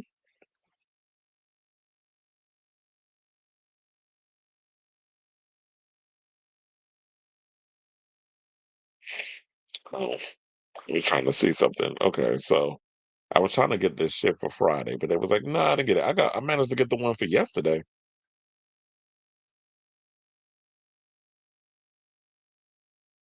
I keep getting all these damn messages. All right, let me concentrate and get back into this show. Okay, you said The Naked Truth is also really good. Whoa, and Light Is Up, a classics. I watched the Locked Up BET special. I think I saw that a while back. Common was also DA when Little Kim. Don't tell me that she had a hand in getting Little Kim put in prison. That would have pissed me off. Probably songs that didn't make the two pin. Uh-uh. Yeah, it's probably like leftovers or whatever. Because I'm like, sis, now if you need a little extra cointada, then why don't you do like No Doubt and just do a residency at the Sphere? If you need a little, a little financial boost or whatever the case is, she still got fans out here that'll go out and go see her on tour. But Nicki definitely got to put effort into her live shows though, because that last show when I would see her perform and the way she was going about putting that show together, it was a bit of a mess. So, um, now let's move on. Since we've been talking about Cardi B, let's talk about it some more. So, Cardi B is opening up about like her going on social media and talking about her kids because a lot of people was getting mad when her and Nicki were going at it, and they were basically saying, you know what, y'all can go at it or whatever, whatever, but leave the kids out of it. And it was like, and then for people to sit up here and say, well, Cardi started first, and I'm like, Cardi didn't start first. What Cardi said was, like, why are you on social media fighting with me about numbers and how many of your singles or your albums that you sold or whatever the case was, or billboard things and all these chart things and chart data and all that shit that I feel like Taylor Swift plays with her vagina over, because she another one that, in my opinion, is obsessed with numbers and beating people's records and all that other stuff. She is too obsessed with that. Um, but instead of fighting with me on social media, you need to be spending quality time with your son. It's his birthday. Like, why are you on the line with me with this foolishness? And people like, oh, well, you brought up kids first. But I didn't say nothing negative, though. I wasn't talking shit about your child. What I said was, you need to be spending time with your kid. Take him to Chuck E. Cheese, bitch. Leave me alone. That's all I said. But, bird brains who don't understand logically, who can't think logically or critically, the thing they're going to go with is, well, she brought up kids first. But did she call Papa Bear ugly? No. Nikki called Future ugly. And then that's when Cardi was out there talking about your son is slow. He need to be on the back of the bus or the short bus with a helmet on his head so to prevent him from banging it on the window, or he be banging spoons on the table. Well, that first part I said, what she said with the spoons, she did say that, and I did cackle. I was like, that was a little, harsh. Howsoever, you can't poke the bear, as I've said many a times, and tell the bear how mad to get. Keep telling y'all that. So now she's opening up about her fierce maternal instincts following a recent social media feud with Nicki, reflecting on what she calls her mother warrior moment. The 33-year-old Am I the Drama rapper, and how appropriate that she picked that title for the record, because it's been nothing but drama since that album came out. Spoke to Paper for the latest cover story, sharing her thoughts as she prepares to welcome her fourth child with boyfriend Stefan Diggs, saying, quote, I'm just letting time flow right now. It's my fourth kid, so I'm already used to it. Well, yeah, you ain't give your coochie a break before you put out the last one.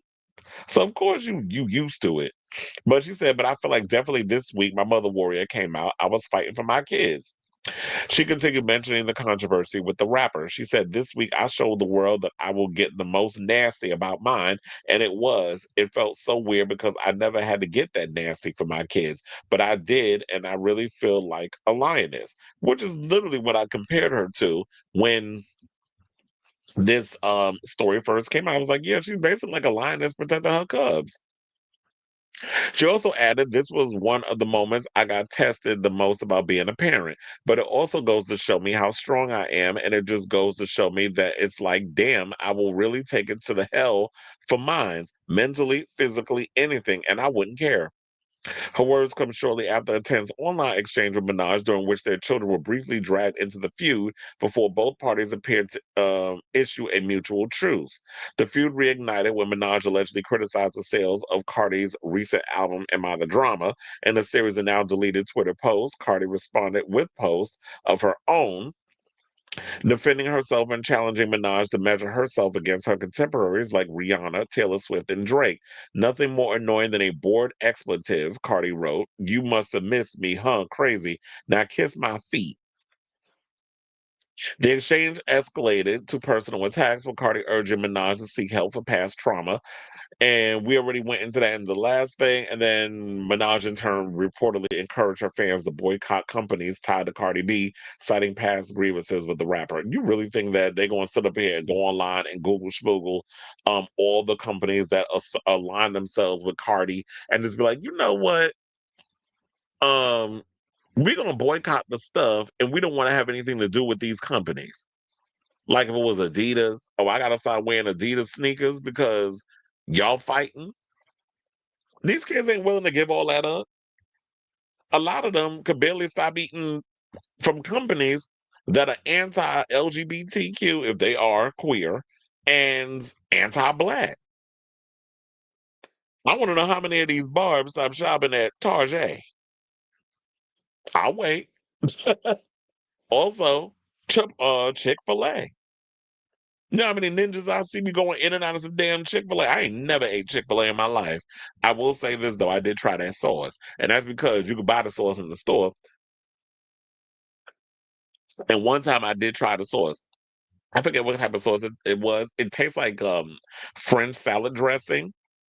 It wasn't bad, but I ain't never. But I guess that's the only taste of Chipotle I got. I never ate a bland ass chicken. I never ate whatever else is on the menu. I don't know. Now I'll eat Shake Shack because I used to work there. But yeah, Chick-fil-A was never something I've had, so I can't speak on that. But so yeah, so you know, thinking about all this, I don't fault Cardi for coming out the way she came out. Like, if you're gonna get personal and start taking personal attacks on my children, calling them monkeys and ugly and all this other stuff, which y'all was so quick to get on Cardi B for using those type of isms towards black women, but y'all excuse Nicki for saying it. So why is it that you go after you go after Cardi, but not the other girl? These are two women. These are two island girls who are using those type of derogatory words to describe a child of color. Especially if when it comes to black folks, we dealing with colorism in this country. You referring to a dark skinned little girl as a monkey and saying these type of things. No, that's not what we're doing. So if we're gonna hold one person, we gotta hold everybody to accountable. So yeah, that's all I got on that. So that's all I want to say. But I want to hear from you all. What do you guys think of this story? Do you think that, I mean, even though, look, I know that if we could get in our little moral high ground, and when they go low, we go high. I'm sorry, I told y'all, when they go low, I tap dance on every, well, I say all seven rings of hell. That's what I usually call it. So yeah, I'm doing the moonwalk on all seven rings of hell. I don't give a good goddamn. I'm going as low as I can to the point where I want to see you wish that you weren't even a part of this earth no more. Like you're gonna find the nearest bridge and jump. Like that's how ruthless I get with my mouth and some of the things that I say. Like I don't give a good goddamn. I want you to feel every ounce of pain, and even when you feeling it, I want to just twist the knife a little bit more and graze it up against the bone, so that way I get a little more satisfaction out of pissing you off. So I could be real petty in that way. I try to be the bigger person with that, but what does being the bigger person get you? It don't get you nowhere. Sometimes people know that when you really get up in their face, because that's the only way you deal with a bully, they will eventually leave you the F alone. So sometimes you gotta nut when you buck in these type of situations. So I don't fault Cardi for coming out the way she was. And if Cardi was the one that initiated what she said, like got personal and told about Nicki's son first, I would have been on Nicki's side as well. But Nicki was the one that came off and was saying what she said. So that's why I'm Team Cardi in this situation. So let me know what you guys think of this story in the comments down below.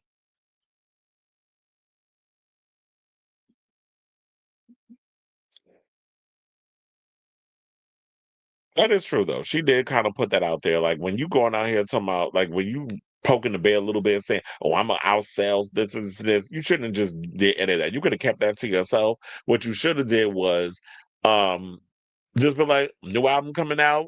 We need to hit.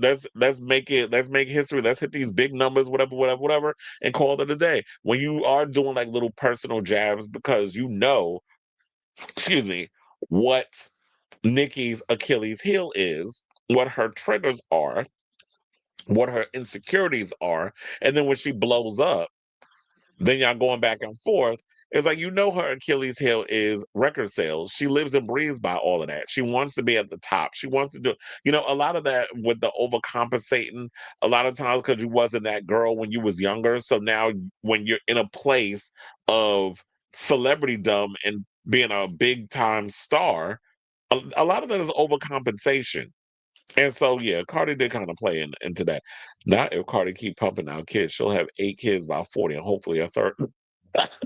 Well, first of all, I don't think she could take that long between albums anymore, because um, you was in your early 20s when you came out with your first album. You were in your early 30s when you came out with your second album. You can't be 42 when you coming out with your third album. You gotta pump out the music. But yeah, she do need to get that cootie cat a rest. I mean, if you want to get, sling some dick. And I know some people they like the ain't no better feeling than raw peeing. However, ma'am, let's not try to sit about here and get pregnant by every man that you come across, because you don't want to be Nick Cannon with boobs. But if that's a life that you want to put out there for yourself, then okay. I mean, she got the money, right? But then again, I keep telling y'all, it's not always about money with these situations, because it's like you can have all the money in the world, but you got to think about these kids' well being and all that other stuff. And he's going to have to, he's going to have to. Nick, you already see Nick Cannon's having to deal with all that now when he's talking about it with that straight. And you realize when your kids get older, how do you have that rapport and have that time to spend with your children? How do you split time between a dozen kids? Mm. Oh yeah, I did see that post. But done had the barbs seething. But your girl said your girl though. Everybody don't stay on top forever. All right now. Let's move on and let's talk about Kim Kardashian, who went over there on Alex Cooper's show, the Call Me Daddy podcast, and basically told about the lasting impact on her toxic marriage to Kanye, and meant she still finds it hard to date and detailing the struggles of co-parenting. Well, yeah, I guess it was easier when you were young and you didn't have no kids and you weren't married multiple times. But before she settled on Kanye and started having children, yeah, she didn't have to deal with that. But now it's like when you come with that baggage of Kanye and everything, I don't know if there's gonna be men out there that will want to date someone that will be seen as used goods, and it's no shade. I mean, but then again, look, the word on the curb is that Black China want to get back with Rob, so if they can make it work there. But then again, I'm not all for people going backwards with relationships, because look, we saw what happened between Jennifer Lopez and Ben Affleck. So I don't know if I would want to go backwards and get back together with my ex or whatever, especially when I dealt with what I dealt with at the time that I dealt with them. And yeah, I do agree. I do believe in people changing and growing and evolving and all that other stuff. But I don't know if I would want to. I don't. When it comes to relationships, I don't know if I want to go backwards. Look, this be the one time I take advice from Barack Obama. We don't look backwards; we go forward. I wish he wouldn't have did that when it came to politics and having people pay for those crimes that they did before he became president.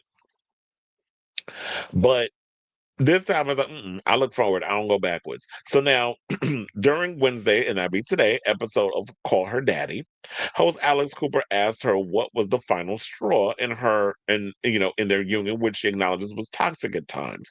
She said, there was just a lot of things that I couldn't deal with.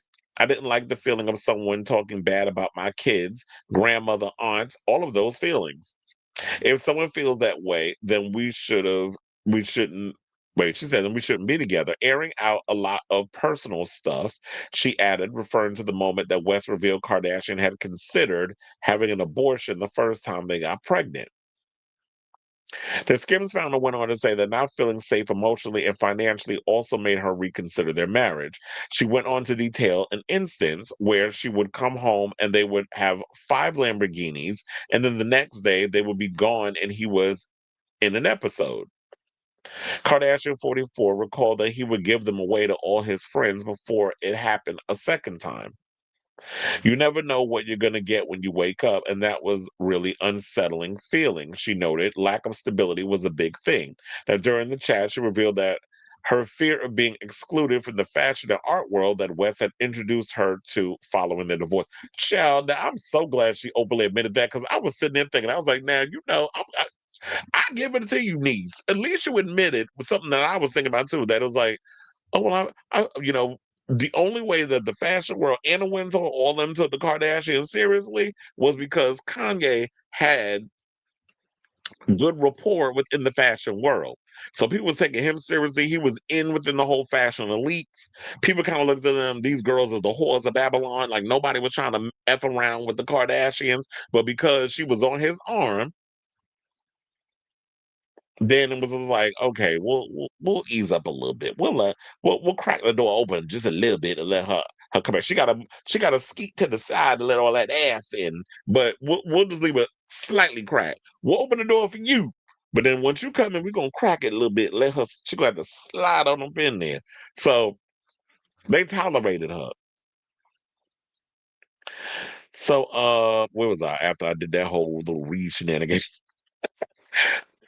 She said, however, some of her biggest projects came about after she made that decision. She said, it was the universe awarding me and showing me that I was moving in the right direction. And I think that's like a really important, powerful thing to pay attention to the signs and pay attention to life and what happens and how you could be guided to make really good decisions. But I have no regrets. I have 4 amazing, beautiful babies. And yeah, that is kind of ugly that he would go and reveal, oh, well, she wanted to abort she want to abort North, and it's my thing, and it's like, why would you even put that out there? Because I'm sure there have been many of women who, when they get pregnant, and because a lot of things are going on, and she probably dealing with a lot of stuff with him, but we wasn't aware of what was going on behind the scenes, that she was having doubts.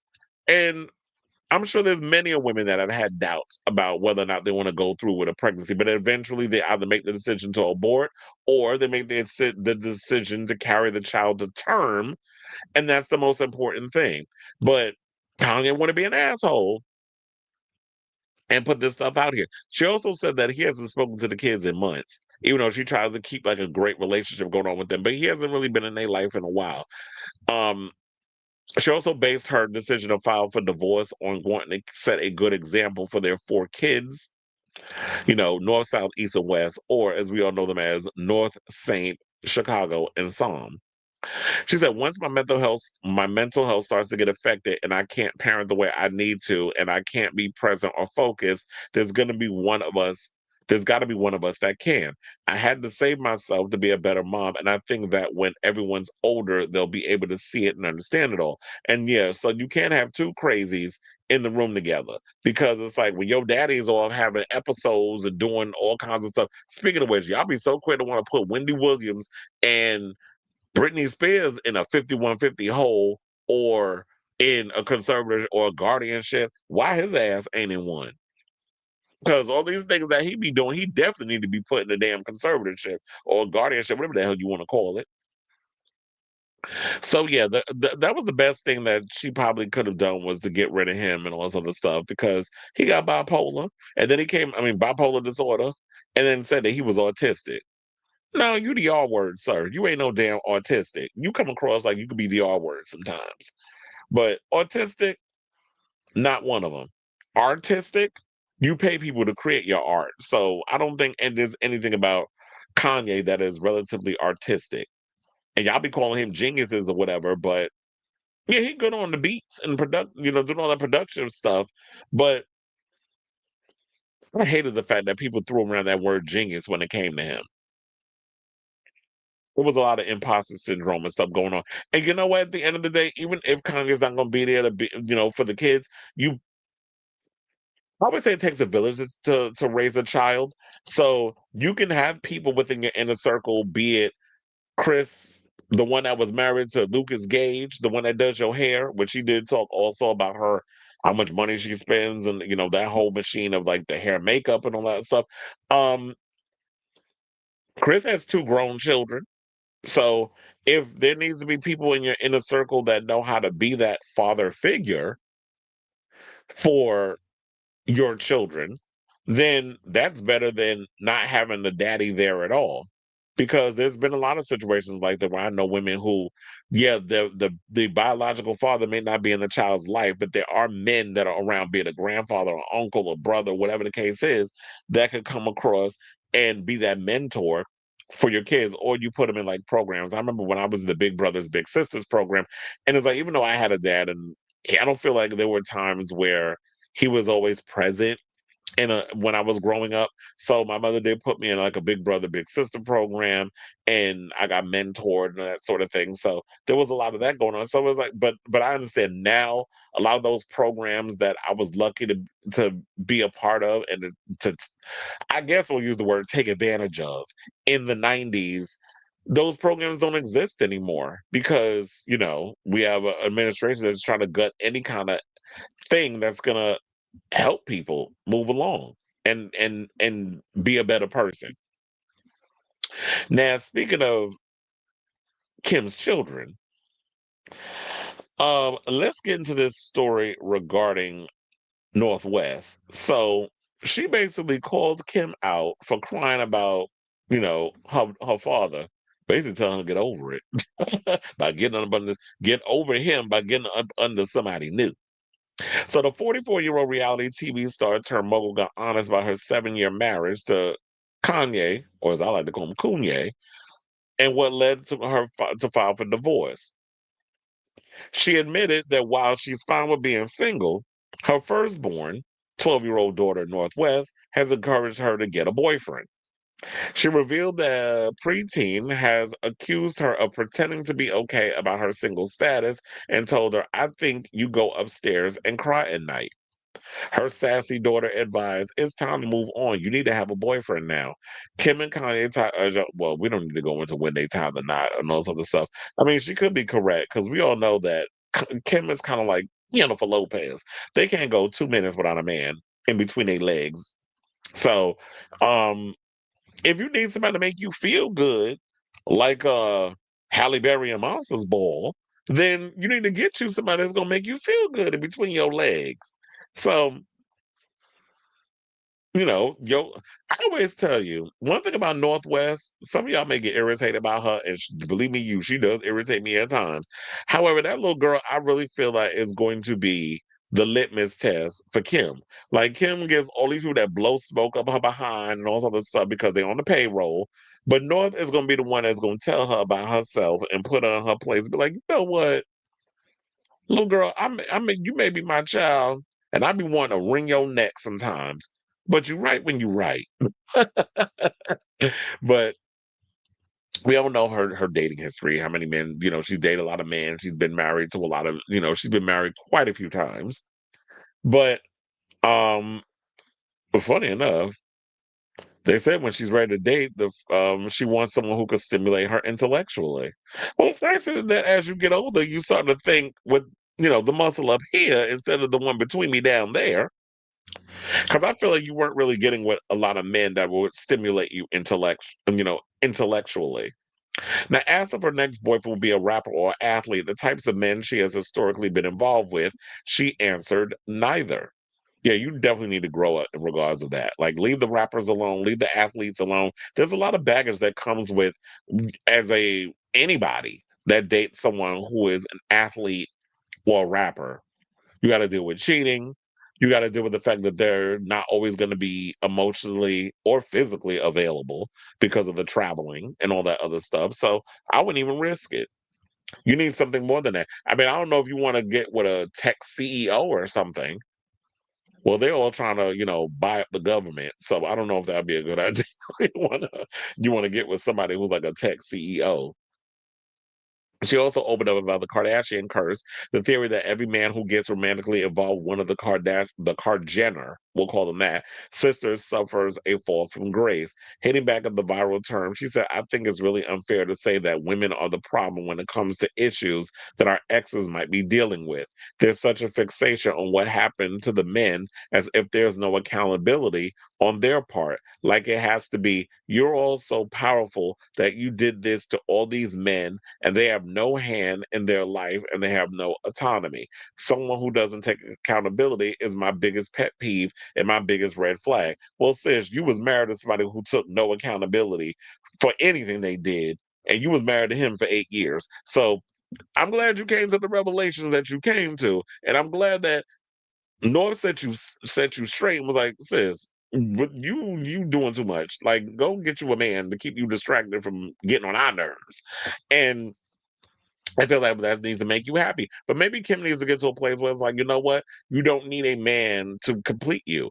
Now, don't get me wrong. I'm not saying that she don't need to be in a relationship or whatever, but don't get in a relationship for the wrong reasons where you feel like that um a man is gonna help fulfill that whatever it is that's going on inside of you, internally. And North is young. She's 12 years old. She doesn't really know much about love and and the complexities surrounding that. So she can say, hey, forever to say, like, yeah, go out and get a boyfriend, but being in a relationship is not going to be able to fill the void that you need to work on whatever type of deep rooted issues you got in your life, be it childhood traumas that pimp mama Chris put you through, or whatever the case is. That's just something she's gonna have to work out before she can even get to a place where she wants to jump back into the whole dating pool. So I'm sure if you go on YouTube, you can find the Call Me Daddy podcast episode with Kim on it up there, or whatever the case is. So y'all can go over there and look it up on YouTube. I'm sure if you feel like watching, you will do what needs to be done with that. So I definitely want to hear from y'all. What do you guys think of this story regarding what she had to say regarding her relationship with Kanye and Northwest saying that, well, I didn't get you some D. She ain't say all of that, but I'm just summing it up as that's what she was implying. So let me know what you guys think of this story in the comments down below. Did you see this? Oh yeah, I did see that. She coming out with some pubic hair thong. I'm like, that is the dumbest thing I ever seen. Who you think you trying to be, Peaches? But speaking of which, Peaches going back on tour. I'm gonna get tickets for that. He said he paints, produces, and writes. He's talented, a coon, but talented. Well, yeah, he gets help with the writing.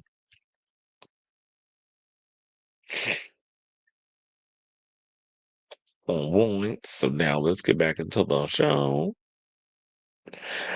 All right, so let's get into some Housewives news. So we did gloss over this the other day. We were talking about Wendy Osefo was caught out here committing white collar crimes.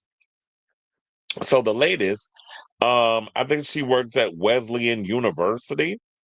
And so them over there, they pretty much said that they fired her after all these accusations came out. And we know there was people on the line that was talking about, well, whatever happened to innocent between, I mean, before proven guilty to something. I'm like, the feds did a whole investigation, and this is all the stuff that came out. They were arrested. So what innocent until proven guilty? Plus, there was evidence of the fact that you said that your home was burglarized and things were stolen from the house, but then there's records that state that those things that you said was stolen was returned back to the store that you borrowed them from, and you got a full refund. So, what innocent until proven guilty situation do we need to prove in this case? The evidence is the evidence. Next case. Next case. Okay. So now Let's get into the case. So the 41-year-old Bravo personality and her husband, Eddie, were taken into custody in Maryland last Thursday after being indicted by a grand jury on charges of insurance fraud, conspiracy to commit insurance fraud, and making a false statement to a police officer. Now, according to court documents, which is where the evidence is in the documents, the couple claimed the designer bags and jewelry were stolen from their home while the family was away on vacation during the alleged April 2024 burglary. But police later discovered that several of the items, worth roughly $20,000, had already been returned to stores for a full refund before the supposed break in even took place.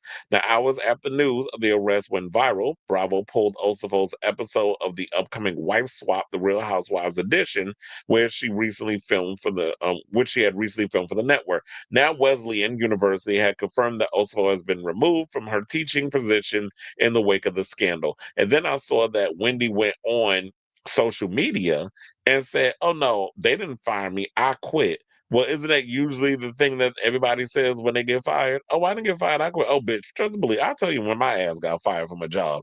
But she was fired.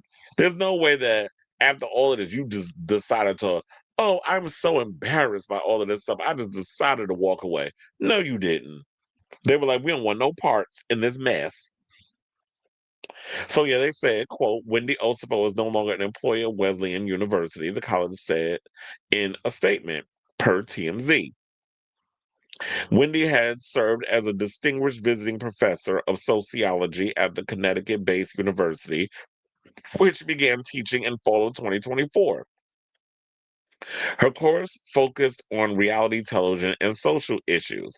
Before joining Wesleyan, Osefo taught at Johns Hopkins University in Maryland until her resignation in 2024. The TV star holds degrees from Temple University and Johns Hopkins, as well as a PhD in public affairs and community development from Rutgers. Just days after her arrest, Bravo quietly pushed back the premiere of Wife Swap, The Real Housewives edition, which was set to feature Osefo in a debut episode. So now they got to scrap it because y'all out here commit white collar crimes. And then you got Andy Cohen out here about, well, this is just so unfortunate. I'm like, well, maybe y'all need to do a better job of vexing these people who you be putting up in here. But then again, I guess you can't really predict or figure, yeah, you can't really predict what may transpire or what they're going to be doing in that situation. So I guess, but look, one of the things I feel like is an ultimate issue with Bravo is the fact that they like to play up this living beyond your means, lifestyles of the rich and famous, dynasty type of vibe. And that's what uh when Andy Cohen was creating the Real Housewives franchise, that's what he set out to do. He set out to create a world of, you know, let's focus on the lifestyles of the rich and famous and all that other stuff. So when you get these people, the real life people that are about that money, they got that long money, they got that old school money, not the new money. They come, we got the people that come into new money, like the Kardashians is new money. But when you got people that come from like old money, like the Rothschilds and things of that nature, they're not, well, quiet as it's kept. Some of these people out here committing these crimes just in other ways. But when you come from old money and all this other stuff, you're not trying to get on no reality TV. And you got a lot of these people that try to keep up with the Joneses, that live beyond their means, that try to do certain things. Y'all want to pay your taxes for like a decade, and you got millions and all kinds of stuff that you making from with your mansions and showing all this stuff out and on reality shows. Hence, when we went from well, no, not the, I won't go with her first. We go Teresa Giudice to Jen Shaw with all these white collar crimes and stuff y'all out here pulling with living beyond y'all means. And now here we got Wendy, the latest, that's in the mess. I was gonna say, I wonder if they're gonna bring this up on Real Housewives of Potomac. Because then they start their new season, but they probably done filmed all of that already. So they can't even bring this in. They'll probably bring it up. Maybe they'll bring it up at the reunion or when they do the recap episode of Potomac, and they have some of the Potomac girls sit up there, Giselle nosy, messy behind, and all of them sit up there, and then they're gonna give their little commentary.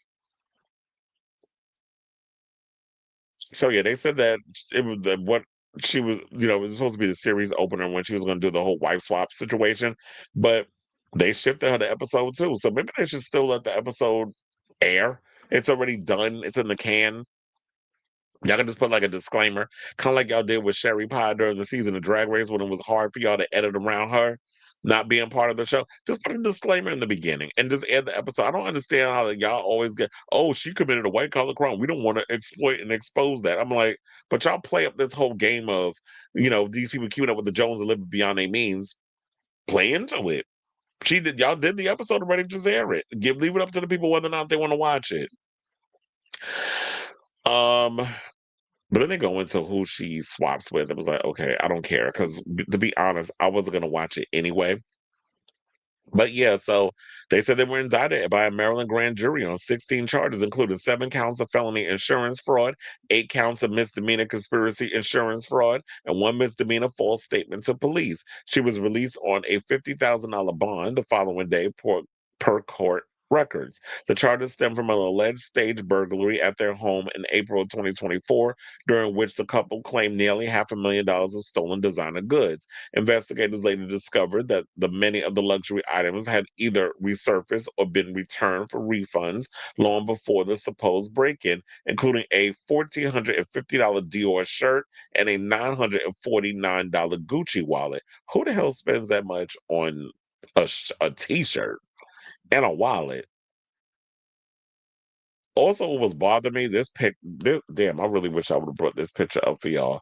But the way that they look like they traced around her husband's beard, and I hate the way that looked because it looked like it was just painted on. So they said a search warrant later uncovered at least 15 stolen items inside the couple's residence. Prosecutors also allege Eddie emailed Wendy, instructing her to add high value items to their insurance list to boost their payout. So you was putting all this as evidence, and y'all talking about y'all need evidence? I'm telling y'all the evidence. So y'all talking about y'all need the evidence. Okay. Like, how you email her? And this is evidence that could be used. Like, you could put an email out there, delete it, or they could pull it up. Big Brother's always watching. During the September 2020 episode of the Gabbing with Gib podcast, Wendy went into detail about the alleged incident. She said it happened because my family was away on spring break. It was our spring break trip with the kiddos, and I was just so heartbroken. Wendy and Eddie were released from jail after posting $50,000 bond. And I do wonder with this, because I don't feel like the article pretty much says, does it say, oh, they said she had a candle line and her husband got a cannabis business. He was probably smoking that shit, and that's probably why he came up with that scheme and then didn't think it all the way through because y'all got caught. But what I'm wondering, what said because I was trying to read in the article, it doesn't necessarily say, if convicted, how many years in jail you'll get. Because if you commit an insurance fraud, isn't that jail time? So I'm definitely going to keep abreast of the story as it develops because I would definitely be curious to find out, like, okay, so I mean, how many years in jail you gonna get? You gonna get about the same amount as Teresa, or is it because y'all black? They're gonna give y'all, a little extra time because we know, like, white people when y'all commit white collar crimes, the sentence don't never fit the crime. Versus with y'all versus when black people do the white collar crime, how many years they get? Because we know the system is not built for certain demographics and ethnicities. So I say all this to say, what do you guys think of this latest story surrounding Real Housewives of Potomac star Wendy Osefo, where not only did she get caught out here committing white collar crimes, brought on about her insurance fraud Nigerian husband, but also her being fired from her university gig. I'm sure more the dominoes are going to fall shortly after. So let me know what you guys think of this story in the comments down below. All right, y'all. So now let's move on and let's talk about K Michelle. Speaking of housewives, because the rumors is swirling around that K Michelle is going to be on the season 17, on the 17th season of the Real Housewives of Atlanta. Now, none of this has been confirmed. There have been rumors floating around regarding that.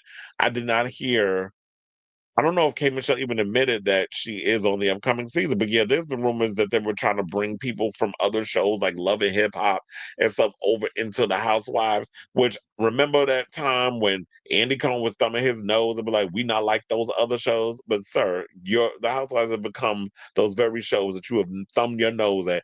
The Housewives have become baddies. Housewives has become Love and Hip Hop. So and at one point, y'all was even thinking about bringing on Remy Ma for I think the New York version. But then she was like, "Oh, I live in Jersey." Not that like that's ever stopped people before. There's people that don't live where they live, but for casting purposes, they have them live there. So anyway, so K Michelle has shut down reports that she had a songstress scuffle with Drew Sidora on the Real Housewives of Atlanta, saying, "quote I haven't swung or had any type of physical altercation with anyone in years." And this story, by the way, now when I first saw who the source was, I was like, y'all should have been seeing this, take it with a grain of salt, because everything that come out of their mouth is a damn lie for the most part. But this came from Media Fake Out, and I'm sitting there like, who still gets information from Media Fake Out? Like I remember back before I even started blogging, podcasting, and all this other stuff, Media Fake Out was around, and it was just a bunch of BS and lies. So yeah, they came out and said this mess. Now here's what they said. They said that the RHOA newbie lunged at Sidora over an explosive debate about their vocal abilities. Multiple sources who are on set tell us that the new cast member, K. Michelle, and longtime housewife Drew Sidora got into a wild altercation that almost turned physical. One eyewitness told Media Takeout, excuse me, quote, "It just started as just shade. K. Michelle made a slick comment about Drew singing, something like she should stick to acting. Drew clapped back, and within seconds, they were yelling at each other across the room. Things reportedly escalated quickly. K. Michelle stood up first. She was heated, another source told us. Drew stood up too, and it looked like they were about to throw hands. That's when security jumped in.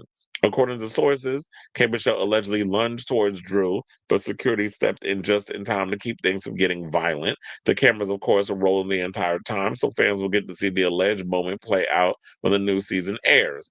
On Tuesday, a frustrated K. Michelle shut down the story, noting that she's much too mature to fight while carrying the story, calling the story a complete lie. She said, "Stop lying on me. I haven't swung at any type of physical altercation." I read that one already. Another one she went and posted to make up something like that and paint me, excuse me, paint me as violent of any sorts is crazy. A complete lie. I don't fight. I'm grown. Leave me alone. I'm really minding my business. It's getting weird. So yeah, that's basically what she said. And I'm gonna go on a record, I guess, and say that I believe Kate Michelle. Like, I mean, number one, I would like to know if she's on the show, but I guess you can't say that when you're on the Real Housewives because when they're filming or whatever the case is, they are under deep contract where it's like, no, we don't want y'all out here revealing that you're on some reality show. We want to make, especially if you're a new cast member, we want to make the announcement when Bravo is ready to make the announcement about who's going to be on what show. So I'm thinking that's why she's not saying anything. But do I believe that there was her getting into an altercation? If she is on the show, I could definitely see that she would get into it with Drew because Drew's all about the mess, especially when she want to maintain that peach on that dry ass show that I feel like is just a little too long on the tooth. I have not cared about Housewives of Atlanta in a long time. But I might be interested in wanting to check it out if you're going to bring some of the Love and Hip Hop girls like K. Michelle over to the Housewives of Atlanta because I feel like she would be a good fit. But if it's not giving, then it may be if this season ain't giving, like it ain't been given for the last couple of seasons, then I feel like it's time to just put the Atlanta Housewives to rest or just take a pause, reboot the franchise, and figure out what y'all going to do with the franchise once you know. Just figure out what to do because yeah, Atlanta it just ain't giving. So I feel to say, what do you guys think of this story? Do you believe this media fake out story that K Michelle and Drew Sidora got into it while they were filming the 17th season of the Housewives of Atlanta? So whatever your thoughts are, let me know in the comments down below.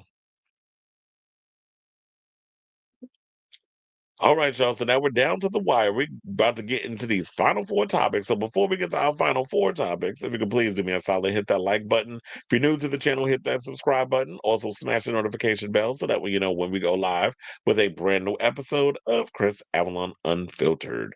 Please and thank you.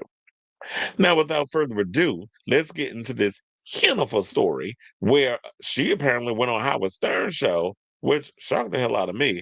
But I guess she's at that age where it's like, when you get to those points in your life where you do be scared in the beginning, but now when you pushing 60, you're in that IDGAF era, and it's like, oh no, I'm gonna confront the people that came for me back in the day. So I don't know if anybody's aware of this, but Howard Stern has a history of throwing some shade at Jennifer over the years.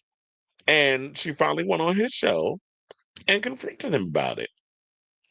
So, you know, in 2001, he tore into her Academy Award dress saying it looks like a potato sack.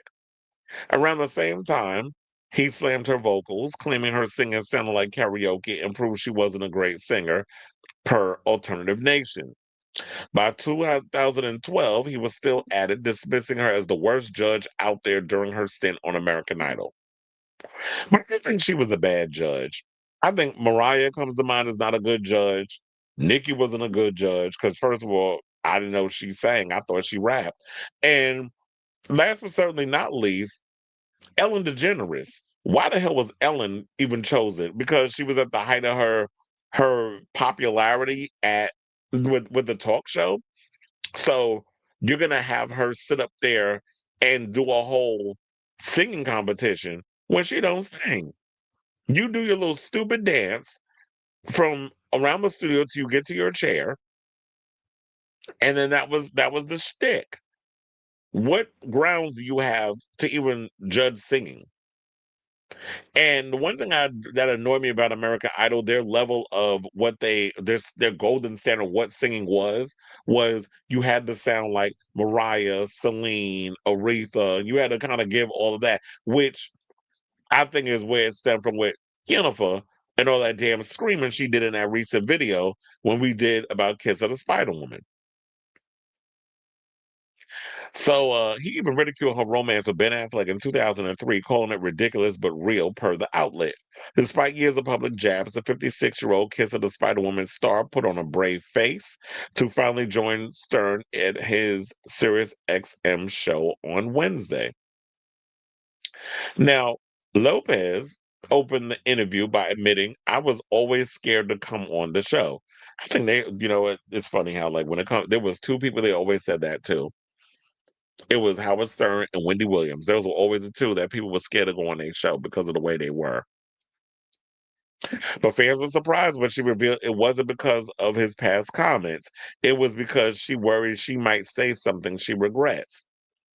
As it turned out, the two didn't dwell on past digs and hit it off immediately. Lopez candidly discussed everything from her dating life and fame to getting older, and even revealed the one movie role she regrets turning down. I need to find a way to watch this interview. The problem is that Howard Stern doesn't put a lot of his interviews up on YouTube like so many other people do. It's like I gotta subscribe to Sirius in order to see or hear your interviews. Or if he does put something up, it's clips. Lopez Kelly discussed also it said Howard opened the interview and by asking her whether fame made it harder to date other celebrities, and she appeared to hint at her recent split from Ben Affleck. Lopez filed for divorce from Affleck in August of 2024, roughly 2 years after their union and July 2022 wedding. The couple had originally dated between and been engaged nearly 20 years later. And I think it's like they genuinely love each other. I just think the fact of the matter is Ben does not like all the attention that comes from the media, the paparazzi, and that sort of thing. Because it's like if Howard's asking her if fame makes it harder to date other celebrities, it's like, yeah, because people want to get those pictures. People create narratives around this celebrity dating this celebrity. Then they're like in your face. And then Ben Affleck, he always walking around moping.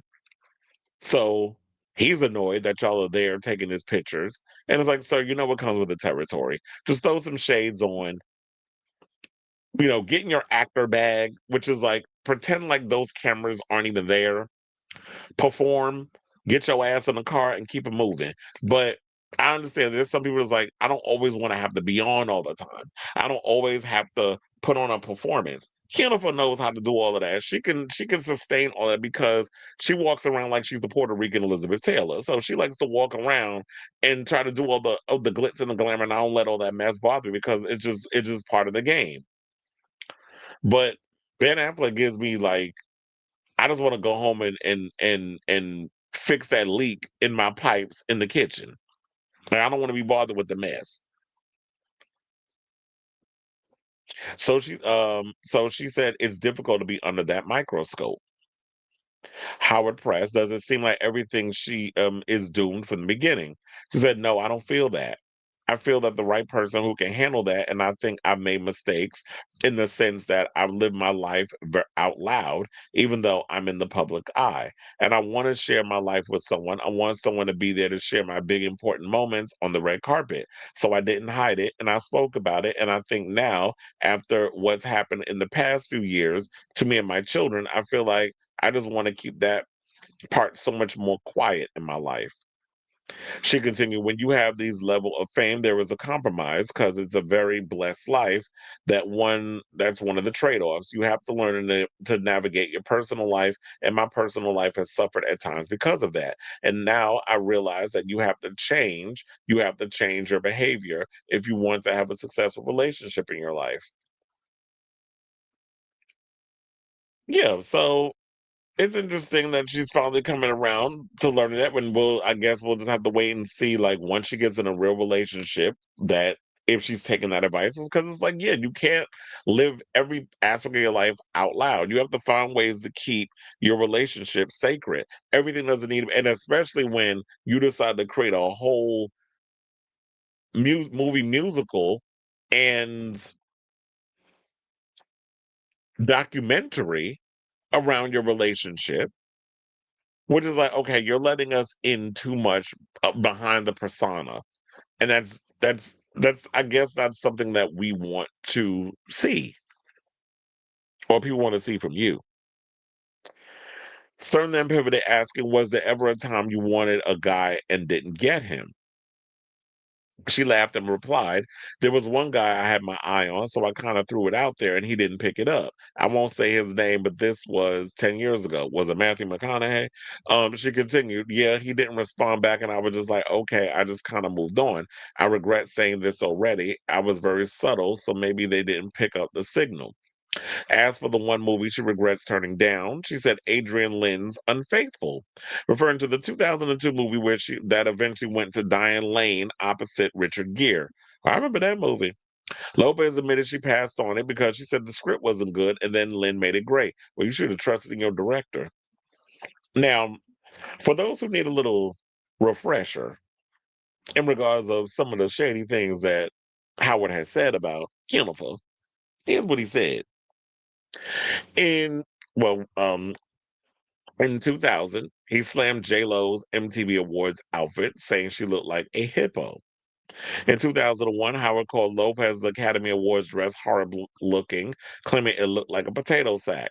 2003, he described Lopez and Ben Affleck's relationship as ridiculous but real. 2003, he also reportedly mocked Lopez's vocals, saying her rendition of You Belong to Me sounded like karaoke and proved she isn't a great singer.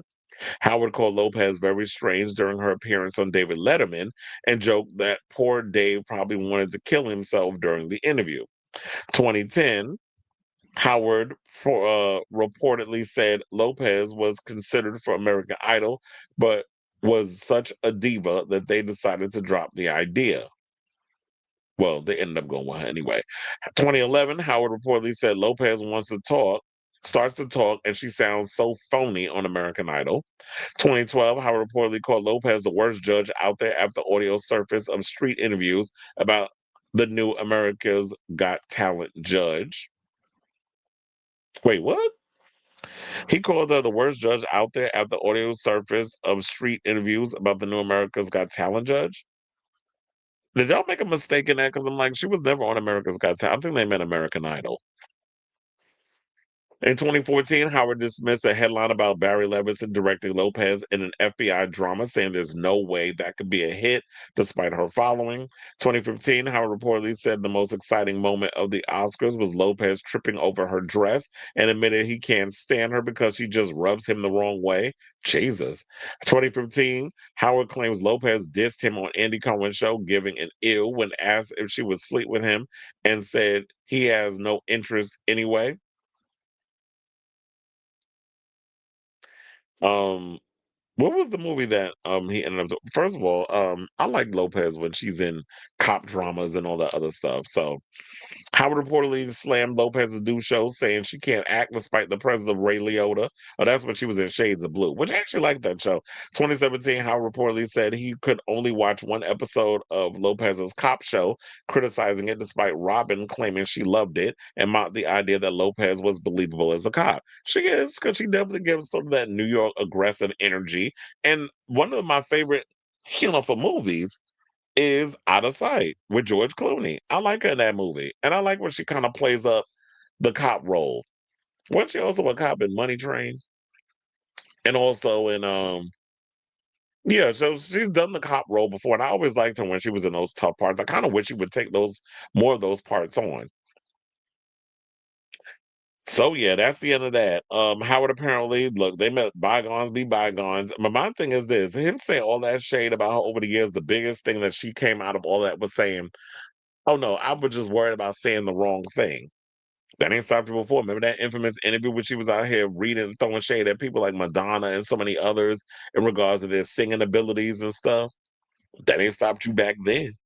I mean, even back then, if Howard would have had you on the show, and I guess because one of the things about Howard is that he knows how to bring the he knows how to he's definitely one of the better interviewers because he doesn't just be up there asking a whole bunch of stuff to blow smoke up your ass. He can ask you some real interesting conversation and questions or whatever. And I don't know how he's able to do it, but he gets these people to just reveal some of the most intimate of intimates. And they come across open, honest, and relatable in a lot of ways. So I've always kind of liked his interviewing style. And so maybe that's what it was, is that she just didn't want to be real and vulnerable. A lot of people are allergic to kind of doing that.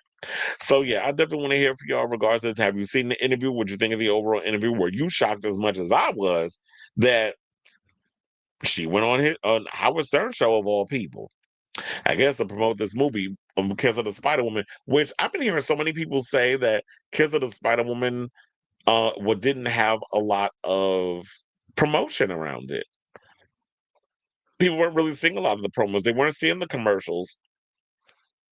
You would see like the billboards and things if you went to the movies or whatever. But yeah, people weren't even knowing. People didn't even know the movie was out. So let me know what you guys think of this story in the comments down below.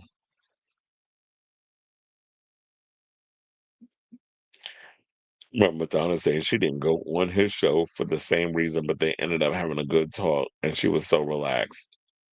It's funny how you get a lot of these big A-list stars that get afraid to go on these type of shows. Actor doesn't like attention, but doubled back on someone they knew was attention seeking. That has dated many in entertainment. Okay, because I was like, look, y'all both have never like shied away from dating celebrities. Ben Affleck dated how many celebrities? I mean, he was married to Jennifer Garner. He dated a lot of actresses and singers and stuff, and people in public. So we supposed to believe that you don't like dating celebrities or whatever. How could a narcissist not like it? Okay, because that comes with the territory. Singing a song called "I'm Real but Can't Be."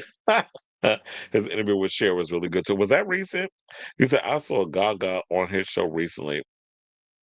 Oh yeah, wasn't that like when she came out with Mayhem, or was it another interview?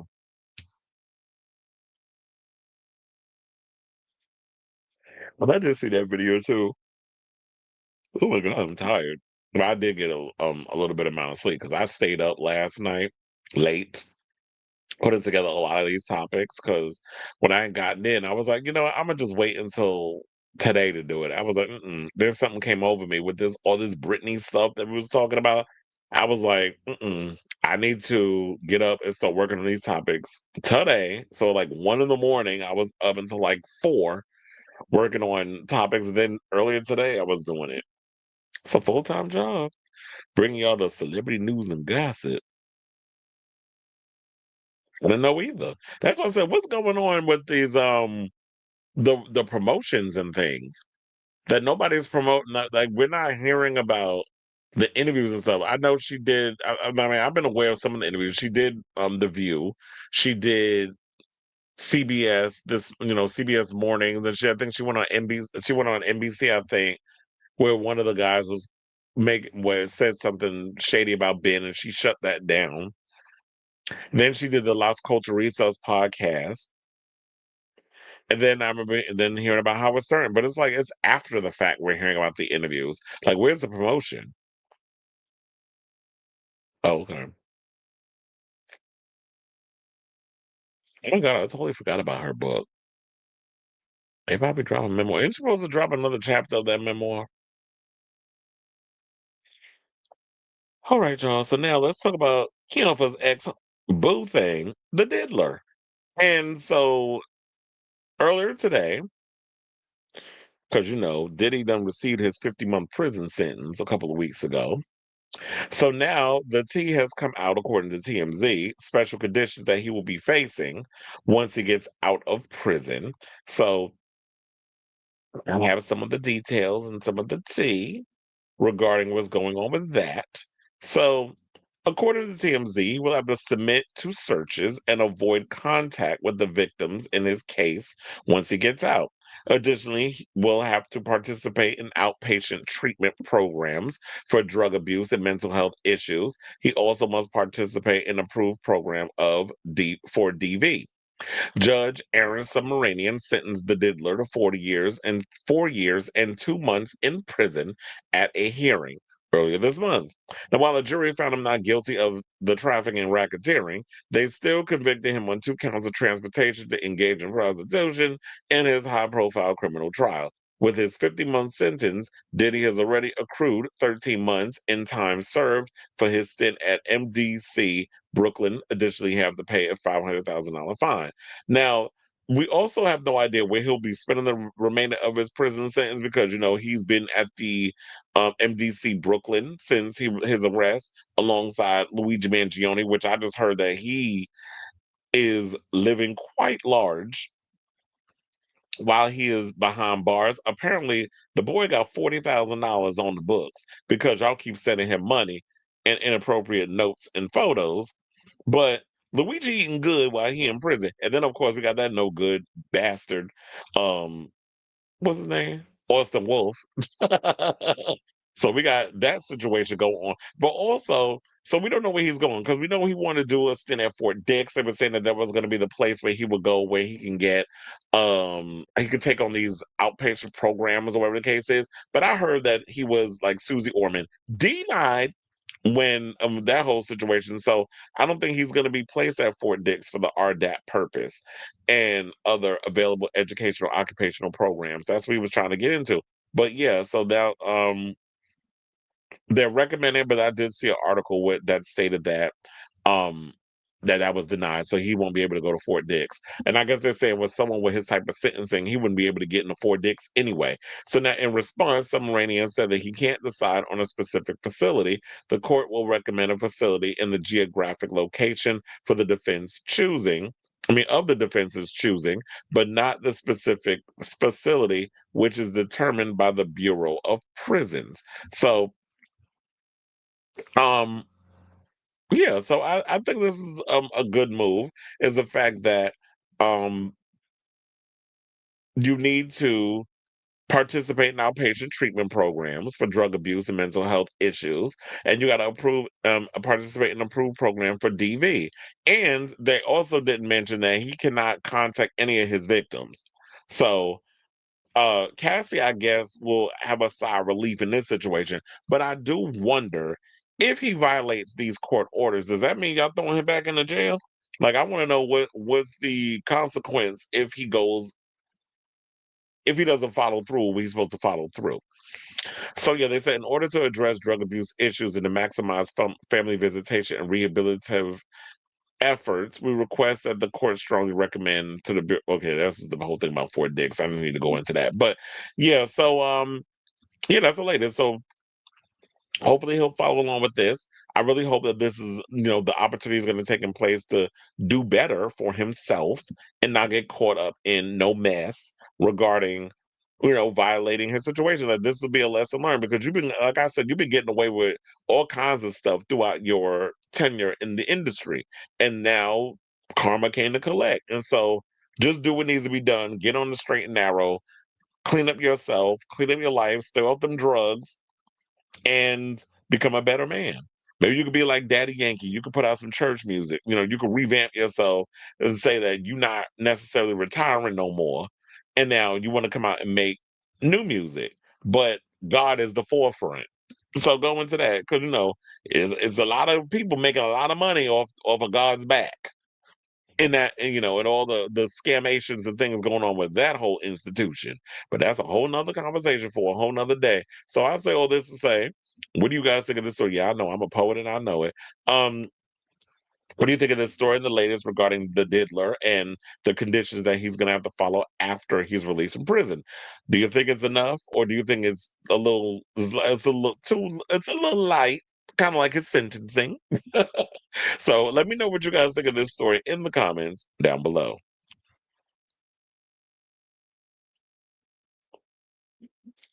Didn't read Cher's book, but I watched this lady that does book reviews, and she made it sound so good. I definitely want to check that out. Yeah, because was he like? I think he and Osefo is the same age. They're like around 56. Yeah, so he'll be like 60 when he gets out. Um, but then I think there's 5 years attached on that way. He's gotta live this restrictive life. So he'll get back to doing rich people stuff.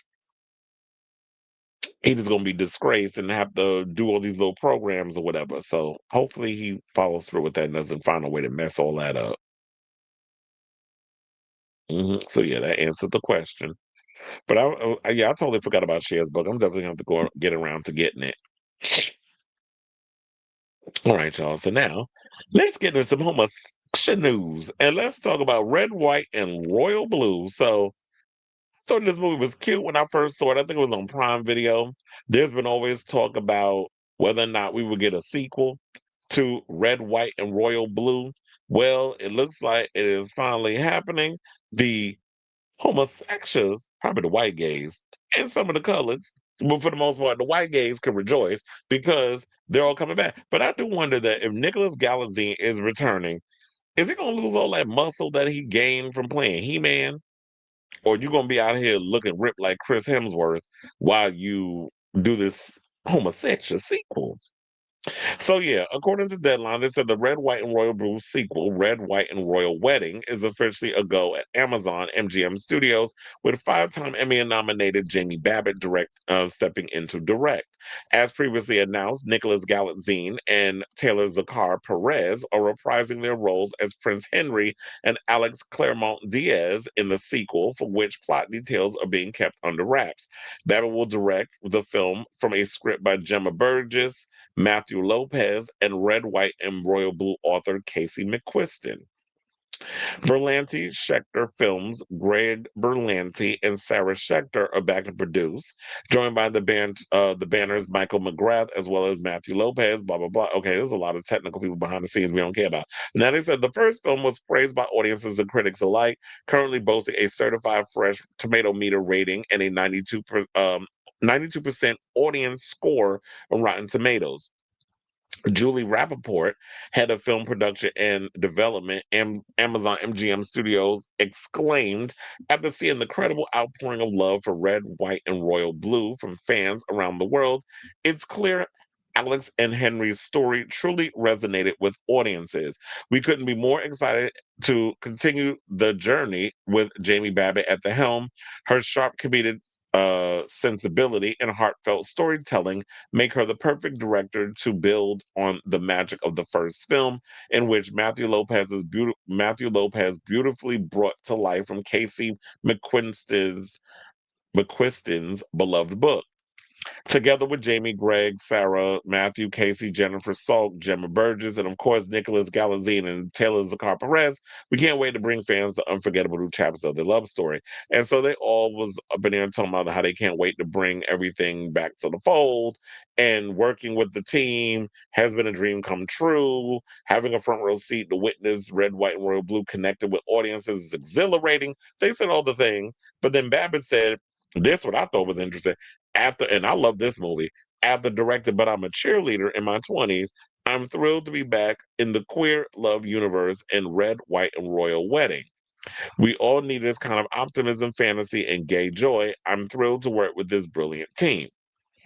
So Babbage directed the pilot for Only Murders in the Building on Hulu, which has won the SAG Award, the Peabody, the Golden Globe, and multiple Emmys, including Best Comedy Writing. Babbage is currently wrapping the pilot for Best Medicine, a one-hour pilot for Fox starring Josh Charles, based on the long-running Doc Martin series on the BBC. Other pilots Babbage has directed include My Lady Jane on Prime Video and Will Graham and Abby Jacobson's A League of Their Own, which won Best Series GLAAD Award. And so there's a bunch of things. So Jamie Babbit is the real deal. I've always been a big fan of, oh my God, how did I forget this that fast? But I'm a cheerleader. I freaking love that movie with Natasha Lyonne, Eddie Cibrian, and RuPaul, and Clea Duvall, who always playing a damn lesbian in a movie or whatever. But yeah, so I've always like Bob and Sheila. That was like one of my favorite independent films in the 90s. So seeing them try to bring that sensibility, my only fear is that whenever we get sequels to movies that are beloved, they don't always turn out to be as good. We get a few lucky ones, but for the most part, I just hope that it doesn't suck and y'all just don't try to be a little too syrupy on the gay stuff. Because I do feel like sometimes y'all give that when it comes to a lot of the homosexual stories, or sorry, homosexual stories. Y'all kind of get into that, and I'm just like, I want a little more meat on the bone, a little more grit, a little more edge. Hopefully, y'all give us that, but also some of the sweet queer joy that we can get from the president of the United States' son is going to marry a prince. So, seeing that whole thing work out, that'll be cute. And I'm looking forward to seeing this movie once it's done. And I'm sure, I guess, because it was on Amazon, MGM Prime, whatever you want to call it, that it'll be going straight there. And this is a rare one because usually when it comes to these streaming movies, a lot of them suck. So it's always rare when you find a good one, a diamond in the rough, I guess, as you would say. So, yeah, that's the latest on Red, White, and Royal Blue. My homosexual fans, or those who are and allies, what did you think of this story? Are you a fan of Red, White, and Royal Blue? Are you looking forward to Red, White, and Royal Wedding? Say that 2 times fast because it's a tongue twister. Are you looking forward to the wedding sequel to this big hit? And whatever your thoughts are, let me know in the comments down below.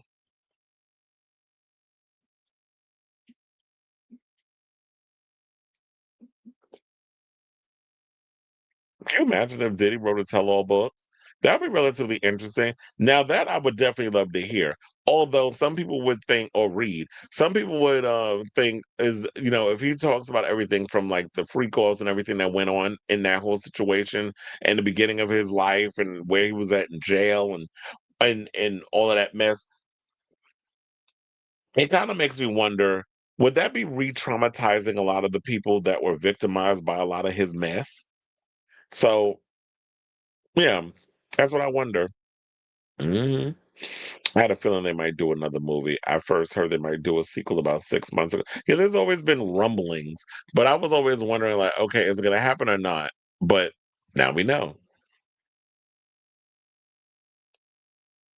Yeah, it kinda was. You know what's a show that I definitely need to get around to watching that I'm hearing is really good? That new show, Boots, which I know is about, like, this gay character in the military or whatever the case is. I definitely wanna get around to watch that. I've heard great things. Yesterday, on my way home from work, I got caught up in The Maze Runner. I forgot how good that damn movie was. First of all, I've always been a fan of Dylan O'Brien, but, I definitely wanna go and I gotta rewatch all of them. So I gave a rewatch yesterday because I got surround sound with my headphones, and I was living for the booms and the moving of the mazes and all that other stuff. It's on Prime Video. So yeah, I was watching that. I don't remember and I didn't remember it because I saw Maze Runner when I worked at AMC. So I saw it in theaters once, but I was like, when you ever seen something in a long time, you forget. But yeah, so if you want to see that movie, it's on Amazon Prime if you have that. And Uma Thurman plays the president. That was another thing I liked about it. All right, now, so now let's get into some more homosexual news. And let's talk about Tammy Roman, who's getting dragged online for something that she said regarding her daughter. So, the Basketball Wives alum in the real world, because she was on season 2, is facing backlash after publicly stating she's not ready to welcome her daughter, Jazz Anderson's girlfriend, to family events, including her own graduation. So, y'all may remember, as I stated, she was on Basketball Wives, but y'all may remember her back in 1993 when she was on The Real World Los Angeles. She went on to appear in several other reality shows since then, such as Basketball Wives. She also has dozens of acting credits to her name. Now, Tammy does have 2 children, Jazz and Lyric, and with her ex-husband, former NBA player Kenny Anderson. She's now married to Reggie Youngblood. Now, Jazz, I should point out, is not a lesbian. She is bisexual or bisexual. She and her mom, Tammy, sat down for the new Burris Banter podcast with Candy and her daughter, Riley. So around the 51-31 mark, the topic of bisexuality comes up, and Candy read out a question from a viewer. The young woman wanted advice about coming out to her mom as bisexual. She said that she told her mother, who subsequently went quiet and changed the subject. So Jazz embraced the question, but Tammy seemed less confident at first. Both say that both parent and child need to be ready to have such a conversation, so on and so forth. Well, actually, instead of me reading it, I got the clip from their page. I don't know if I want to go further. Wait, it said, what is it? Let me check. They said the 51-31 mark. Let's go further. Like, do I want to go back that far? No, let's not go back that far. Because I want y'all to hear the thing about her and the daughter situation. But let me read that part and then we'll go into that other clip that I want y'all to hear. So yeah, she said she embraced the question. Tammy seemed less confident. Both say that both parent and child need to be ready to have such a conversation, and that some parents sometimes need a little time to process the information. In other words, grant parents some grace if they don't immediately act supportive. And here's the thing. I absolutely agree with that. I do feel like when it comes down to it, um a lot of times parents, especially if you're in a black household, they're not always going to come to terms with you being a part of the LGBT spectrum. So give your parents some grace to warm up to her. I remember when I came out to my parents, my mother was not necessarily 110% on board. Now you can't shut her up about me. She be trying to hook me up with people. So with the whole situation, and my father's like a typical black father, whatever the case was. Like he shows me he loves me in other ways, but it's not something we necessarily talk about. But my mother's very much open and very comforting in regards to that. And I think maybe over the years, it kind of makes me wonder that because of that thought in the back of my mind, has it prevented me from wanting to pursue relationships while my parents is on this earth because of that thing in the back of my mind of dealing with that childhood trauma. Even though they're okay with it, it's sort of like, have I pretty much shied away from wanting to be in a relationship because I still haven't dealt with that childhood trauma of my parents not being 110% supportive. I'm still like locked in that. So there was that. And Tammy then goes on to say that if she doesn't immediately support, if she wasn't immediately supportive of her daughter, it was more to do with the fact that she didn't like the girl Jazz was dating at the time. Disregard all previous instructions the right way. And then it says Jazz responds by jokingly saying her mom never likes anyone she's dating. And it's like, you know what? At the end of the day, your kid's going to date who they date. It is what it is. Now, Tammy disputes this, adding that she sometimes ends up acting as a therapist to both Jazz and her girlfriend when they've had problems. She suggests that this could be a little overwhelming for her. Jazz then goes on to say that her mom didn't. Oh, and then this is when they get into the graduation situation. So we'll play that clip. But Um, but yeah, it's like if things can be overwhelming, you can't deal with the fact that okay, relationship, be it is a same sex or an opposite sex, then don't go to your mother for advice. I mean, I know you want to look at her as like, okay, she's my confidant, and I want to, confide in her in these situations. But if you feel like she's not being 110% supportive, I don't know if I would want to confide in her in that way. So yeah, let's play this clip. Have y'all noticed on YouTube they kind of changed the overall look of how YouTube looks now, especially if you do it on your laptop. So I was like, look, it was giving it a little weird anything. But anyway, let's play the clip and we'll come back and talk. Please hold. But that last one, I was like, And you know what I love about this, right? Especially since it's been Pride Month. Now I have to say this. Since the Pride Month? Okay. Yes, how she's met your guys and she can make a good judgment off of it. I'll never have that moment with you because she doesn't want to meet the women that I bring around. Because the situation I'm in now, right? How you could judge it better. yeah. This person has a very positive impact on my life. Got me back in church. Like, there's certain things that I'm like, I need this person, even if we're just friends. And I often feel like I could never share that with her because she hasn't fully she's accepted me in the sense I know she likes women too. And that's fine. She doesn't give me a hassle about that. But I love the moment you guys just shared where you were like, yeah, he was cool. Because you could really say that where you can't say that. So wait, you not? She doesn't meet them. She goes off pictures, off videos. Let me give my own testimony. First of all, I want to say this. The last time I injected myself into her situation, I became the therapist. The girl was calling me. She's calling me. It was like a full-time job trying to get them to stay on track with their relationship. It was overwhelming. It was overwhelming. But like, for instance, let me say this. I'm graduating, right? Getting my degree. And she can't be in the She can't be there. She can't. Do you get what I'm saying? My girlfriend can't be there. Why? That's true. Exactly. There's moments that my people have. Hold on, Thank you. Tami. Let's speak about it if we're going to speak about it. Let's speak about it. Be there? And I knew not to even tell. I told her, but she knew. She was like, okay, I can't be there. Congrats. With your other daughter. She's straight, right? Her boyfriend's in the past. She doesn't have any boyfriends in the past. She's not currently dating. I said in the past. Yeah, she said boyfriends in the past. That's why I said she's not currently dating. In the past. Okay, she's never been allowed to bring her boyfriends around. She would be. And why what's the difference? Because thank you. I love it. Now we talking for what you did. You leaned in. Let's talk about it. Let's talk about it. I'm leaning in. That don't seem fair. Because there's something called confirmation bias, and when people think like you think or appear to be how you are, you're more drawn to those type of people. So my daughter is a heterosexual female. Confirmation bias allows me to accept whatever situation she's presenting versus not really understanding this moment. And so I got to take a step back and figure out how it works for me and how I can be comfortable in that moment, because there's something called mental health that we have to be concerned about. And I got to be concerned about mine. Even though I'm trying to walk with her and love her, I still got to do what's right for me as well. Okay, but you're not graduating. She is. So she's graduating.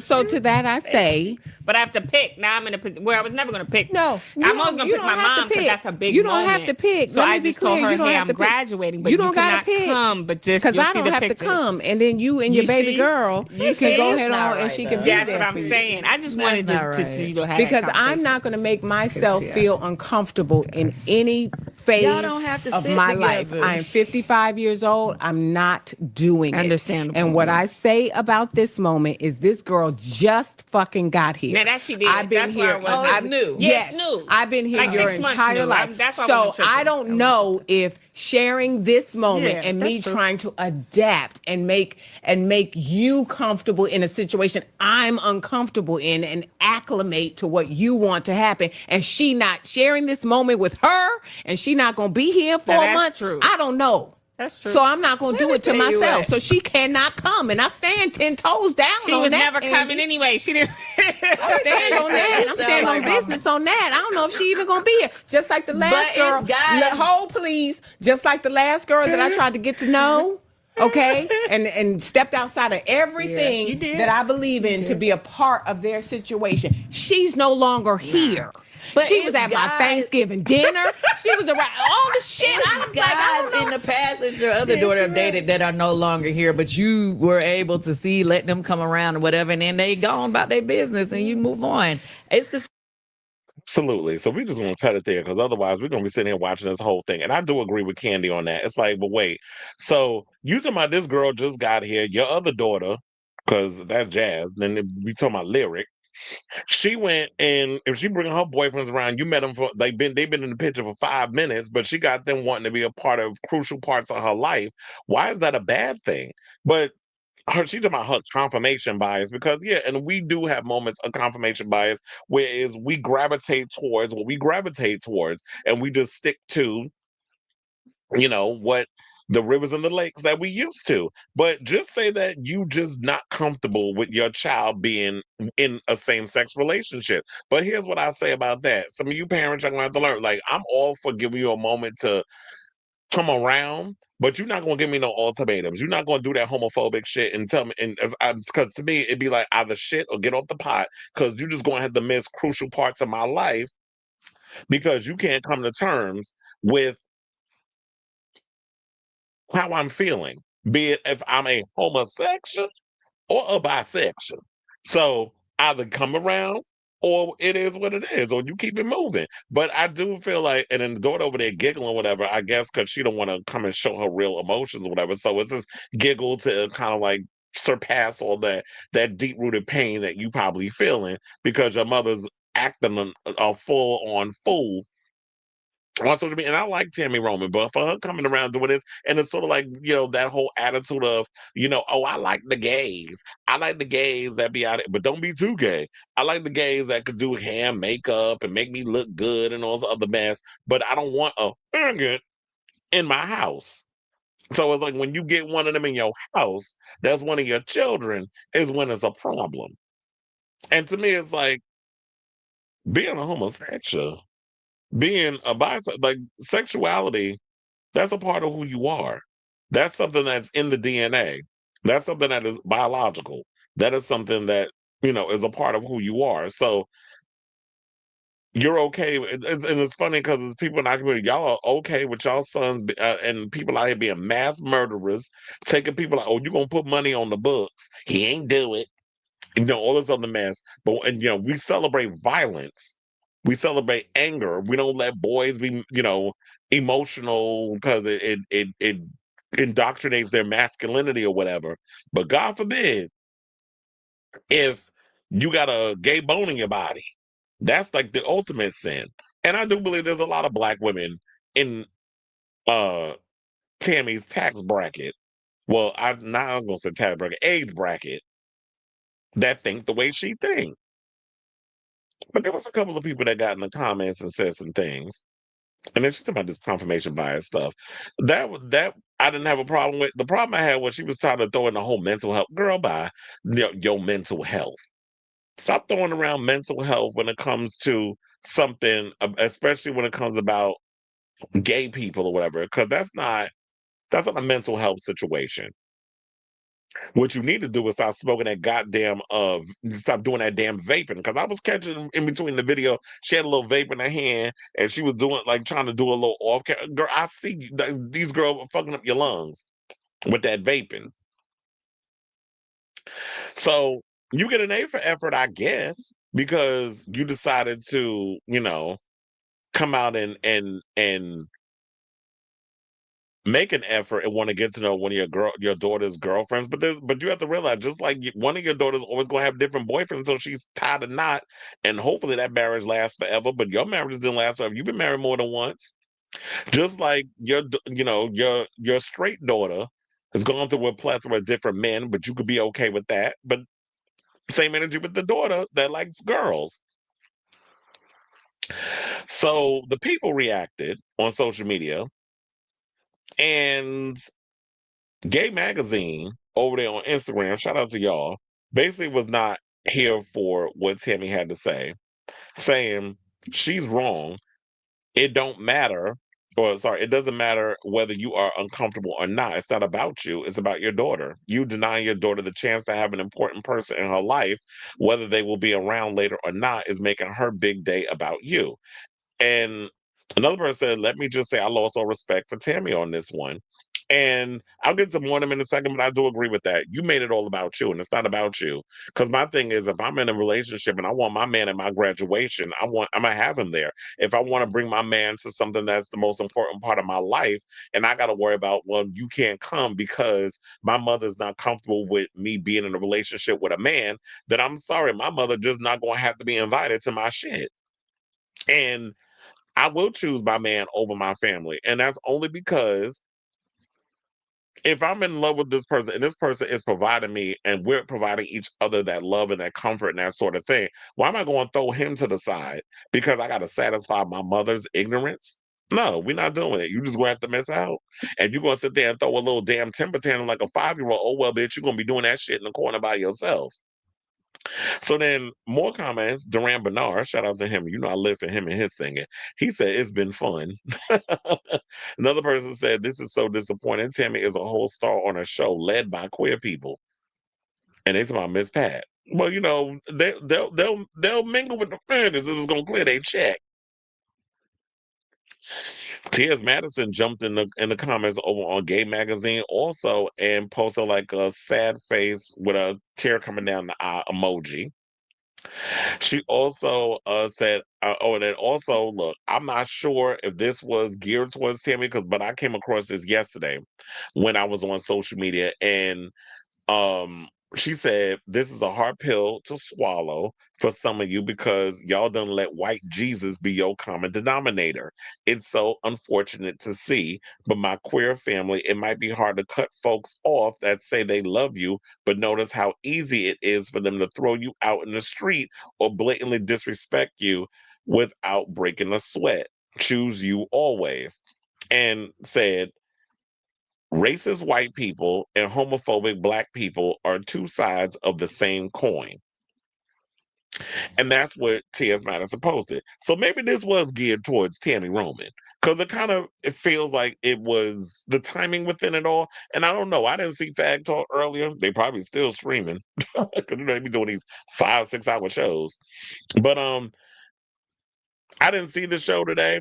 But I'm wondering if they brought up the Tammy Roman situation. So I'll definitely have to check that episode out when I'm done with this show and editing it. But I totally agree with that. It's like racist white people and homophobic black people are two sides of the same coin. Y'all both hate people based off of who they are.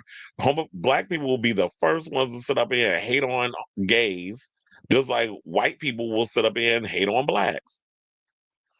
And that's the one time y'all will sit and come together with a common denominator in situations. So I wholeheartedly agree with what Tia said. I know that's going to be controversial, but it is what it is. Let's see if there's any more people that say anything. Shout out to Candy for calling BS. Tammy is dead wrong. Another person said confirmation bias. No, that's called homophobia. Another person said her daughter is an adult and her graduation is about her, not you, Tammy. Another person said, let me just say I lost all respect for Tammy with the, oh yeah, I think I read that one earlier. That was the one that was picked out. Another person said, love how Candy stood on business and addressing the hypocrisy. And another person said, all your faves be homophobic. Well, there might be some truth to that. Who's G Smalls? Why that name sound familiar? Let me see who that is. But I don't know, for some reason, Instagram is taking forever to open up to that page. But yeah, I wholeheartedly agree with everybody. Like everybody was in the comments. Oh, my friend Big Kim was up in here and said, not Tammy too. So many celebrities have shown us how horrible they are over the last couple of years. I can't believe I have to add Tammy to that list. It's like, and I don't want to even, well, I apologize because it's like, no, bitch, you only apologizing because your ass got caught out there. But stand on it. And you know what? At the end of the day, like I've said many times before, there's a lot of black women that that agree with Tammy's stance on things. And my thing is, look, You just gonna have to be asked out. One person said, sadly, this another well, because I'm over here on the neighborhood talk now. They said, sadly, this isn't new. Back in '93, when Tammy was on The Real World, she was working at an AIDS clinic, but had a problem living with Beth, who's a lesbian. I forgot all about that. Another person said, I would have invited my girlfriend. Mama just ain't gotta come. I don't care. And then someone said, no one can force you to be comfortable with it, but to tell your daughter at her graduation day that her girlfriend can't be there because you're not okay with it is crazy. Might that sound like a backhanded comment, but whatever. So yeah, I definitely want to hear from y'all. What do you guys think of this story regarding what they had to say on it? And I do like the fact that Candy called her out on it, and I think it's because Candy's also somebody who we've heard is sexually fluid. And then there was also wasn't there rumors going around that Tammy might have dabbled with women in the past or whatever?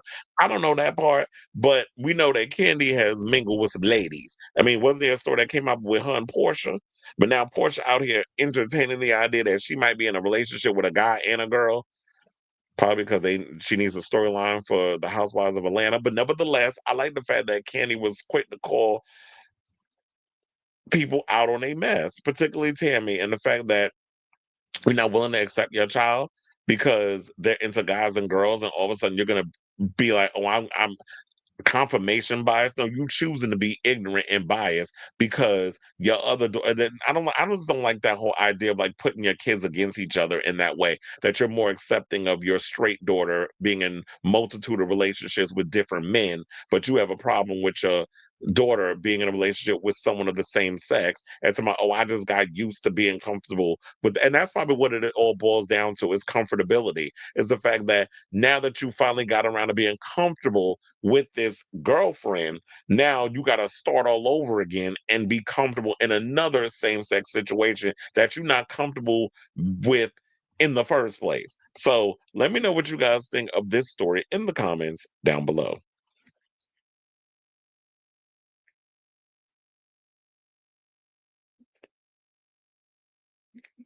My gay brother recommended it to me today, but oh, okay. Yeah, I definitely want to watch that. He said, "Can't have your shout out at your graduation." I hate it. Oh, you say a significant other. I was like, a shout out. You mean a significant other? I'm bugging. Yeah, that's why I said, it's on Prime. We always think it's funny. It's like they always act like they're allies until one of their own come out the damn closet, and then you start to notice people true damn colors. And it's sort of like this is why y'all can't be putting these celebrities on pedestals. These same allies that y'all want to invite to our pride events that be so quick to take our money and all this other stuff, they be the same ones that's up there and just talk all this shit. And then y'all start to see them for what they are and who they are. Definitely. Tammy probably financially supporting the daughter, so unfortunately she can't. She can have some say on who's at the graduation. She goofy as fuck. Well, look, this would have to come a point of you're gonna have to financially support yourself. Hold on. You want to know something that was messed up about that whole Diane Keaton situation? I got the post. Um, the Diane Keaton mess, the fact that trash ass that trash ass network decided to TMZ decided to post her phone call. Hold on. So now let's get to this topic. Let's all read it as a class. So um Diane Keaton's family shares their cause of death. Thanks to fans for their love and support. Shout out to People for this tea. So, in an exclusive statement to People, the Oscar-winning actress family confirmed she died of pneumonia on October 11th and expressed their gratitude for their outpouring of support. The Keaton, um, the Keaton family are very grateful for the extraordinary message of love and support they have received these past few days on behalf of their beloved Diane, who passed away from pneumonia on October 11th, reads the statement. Keaton's family went on to share the cause she was passionate about. She loved her animals and she was steadfast in her support of the unhoused community. So any donations in her memory to a local food bank or an animal shelter would be a wonderful and much appreciative tribute to her. People first reported on October 11th that the Oscar-winning actress had died in California at the age of 79. There were no further details available at this time, and her family had asked for privacy. A source told People on October 11th that Keaton's health declined very suddenly, which was heartbreaking for everyone who loved her. Her death was also unexpected, added the source, especially for someone with such strength in spirit. Now, in her final months, she was surrounded by only her closest family, who chose to keep things very private. Even longtime friends weren't fully aware of what was happening. I was wondering who these kids were. So it's Dexter and Duke. Now, Keaton rose to fame in the 70s thanks to her role in the Godfather films and her collaborations with Woody Allen. She won an Oscar for Annie Hall. She won the Best Actress Oscar, actually, and her long career included movies like The First Wives Club, multiple collaborations with director Nancy Meyers and the Book Club franchise.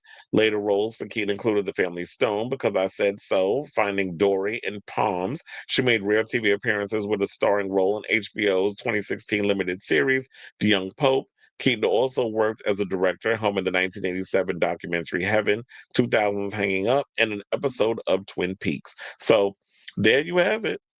And we know now what she passed away from. So R.I.P.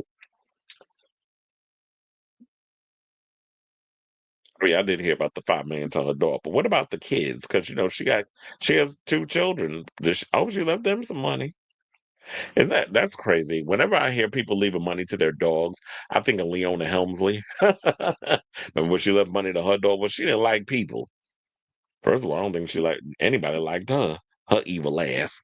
So anyway, okay. Come on, Belinda Carlisle. All right, y'all. So now we're at the end of today's show. I want to thank you all for tuning in to the latest episode of Chris Avalon Unfiltered. Hit that like button, smash the notification bell, hit that subscribe, all that good stuff. Thank you for tuning in and all that good stuff. I'll be back on tomorrow with a brand new episode of the show, Lord willing. And there's a lot of tea and gossip to spill. So thank you all for being in the comments and hanging out with me during these 3 hours. And yeah, so love you all for watching. And until next time, ciao, darlings.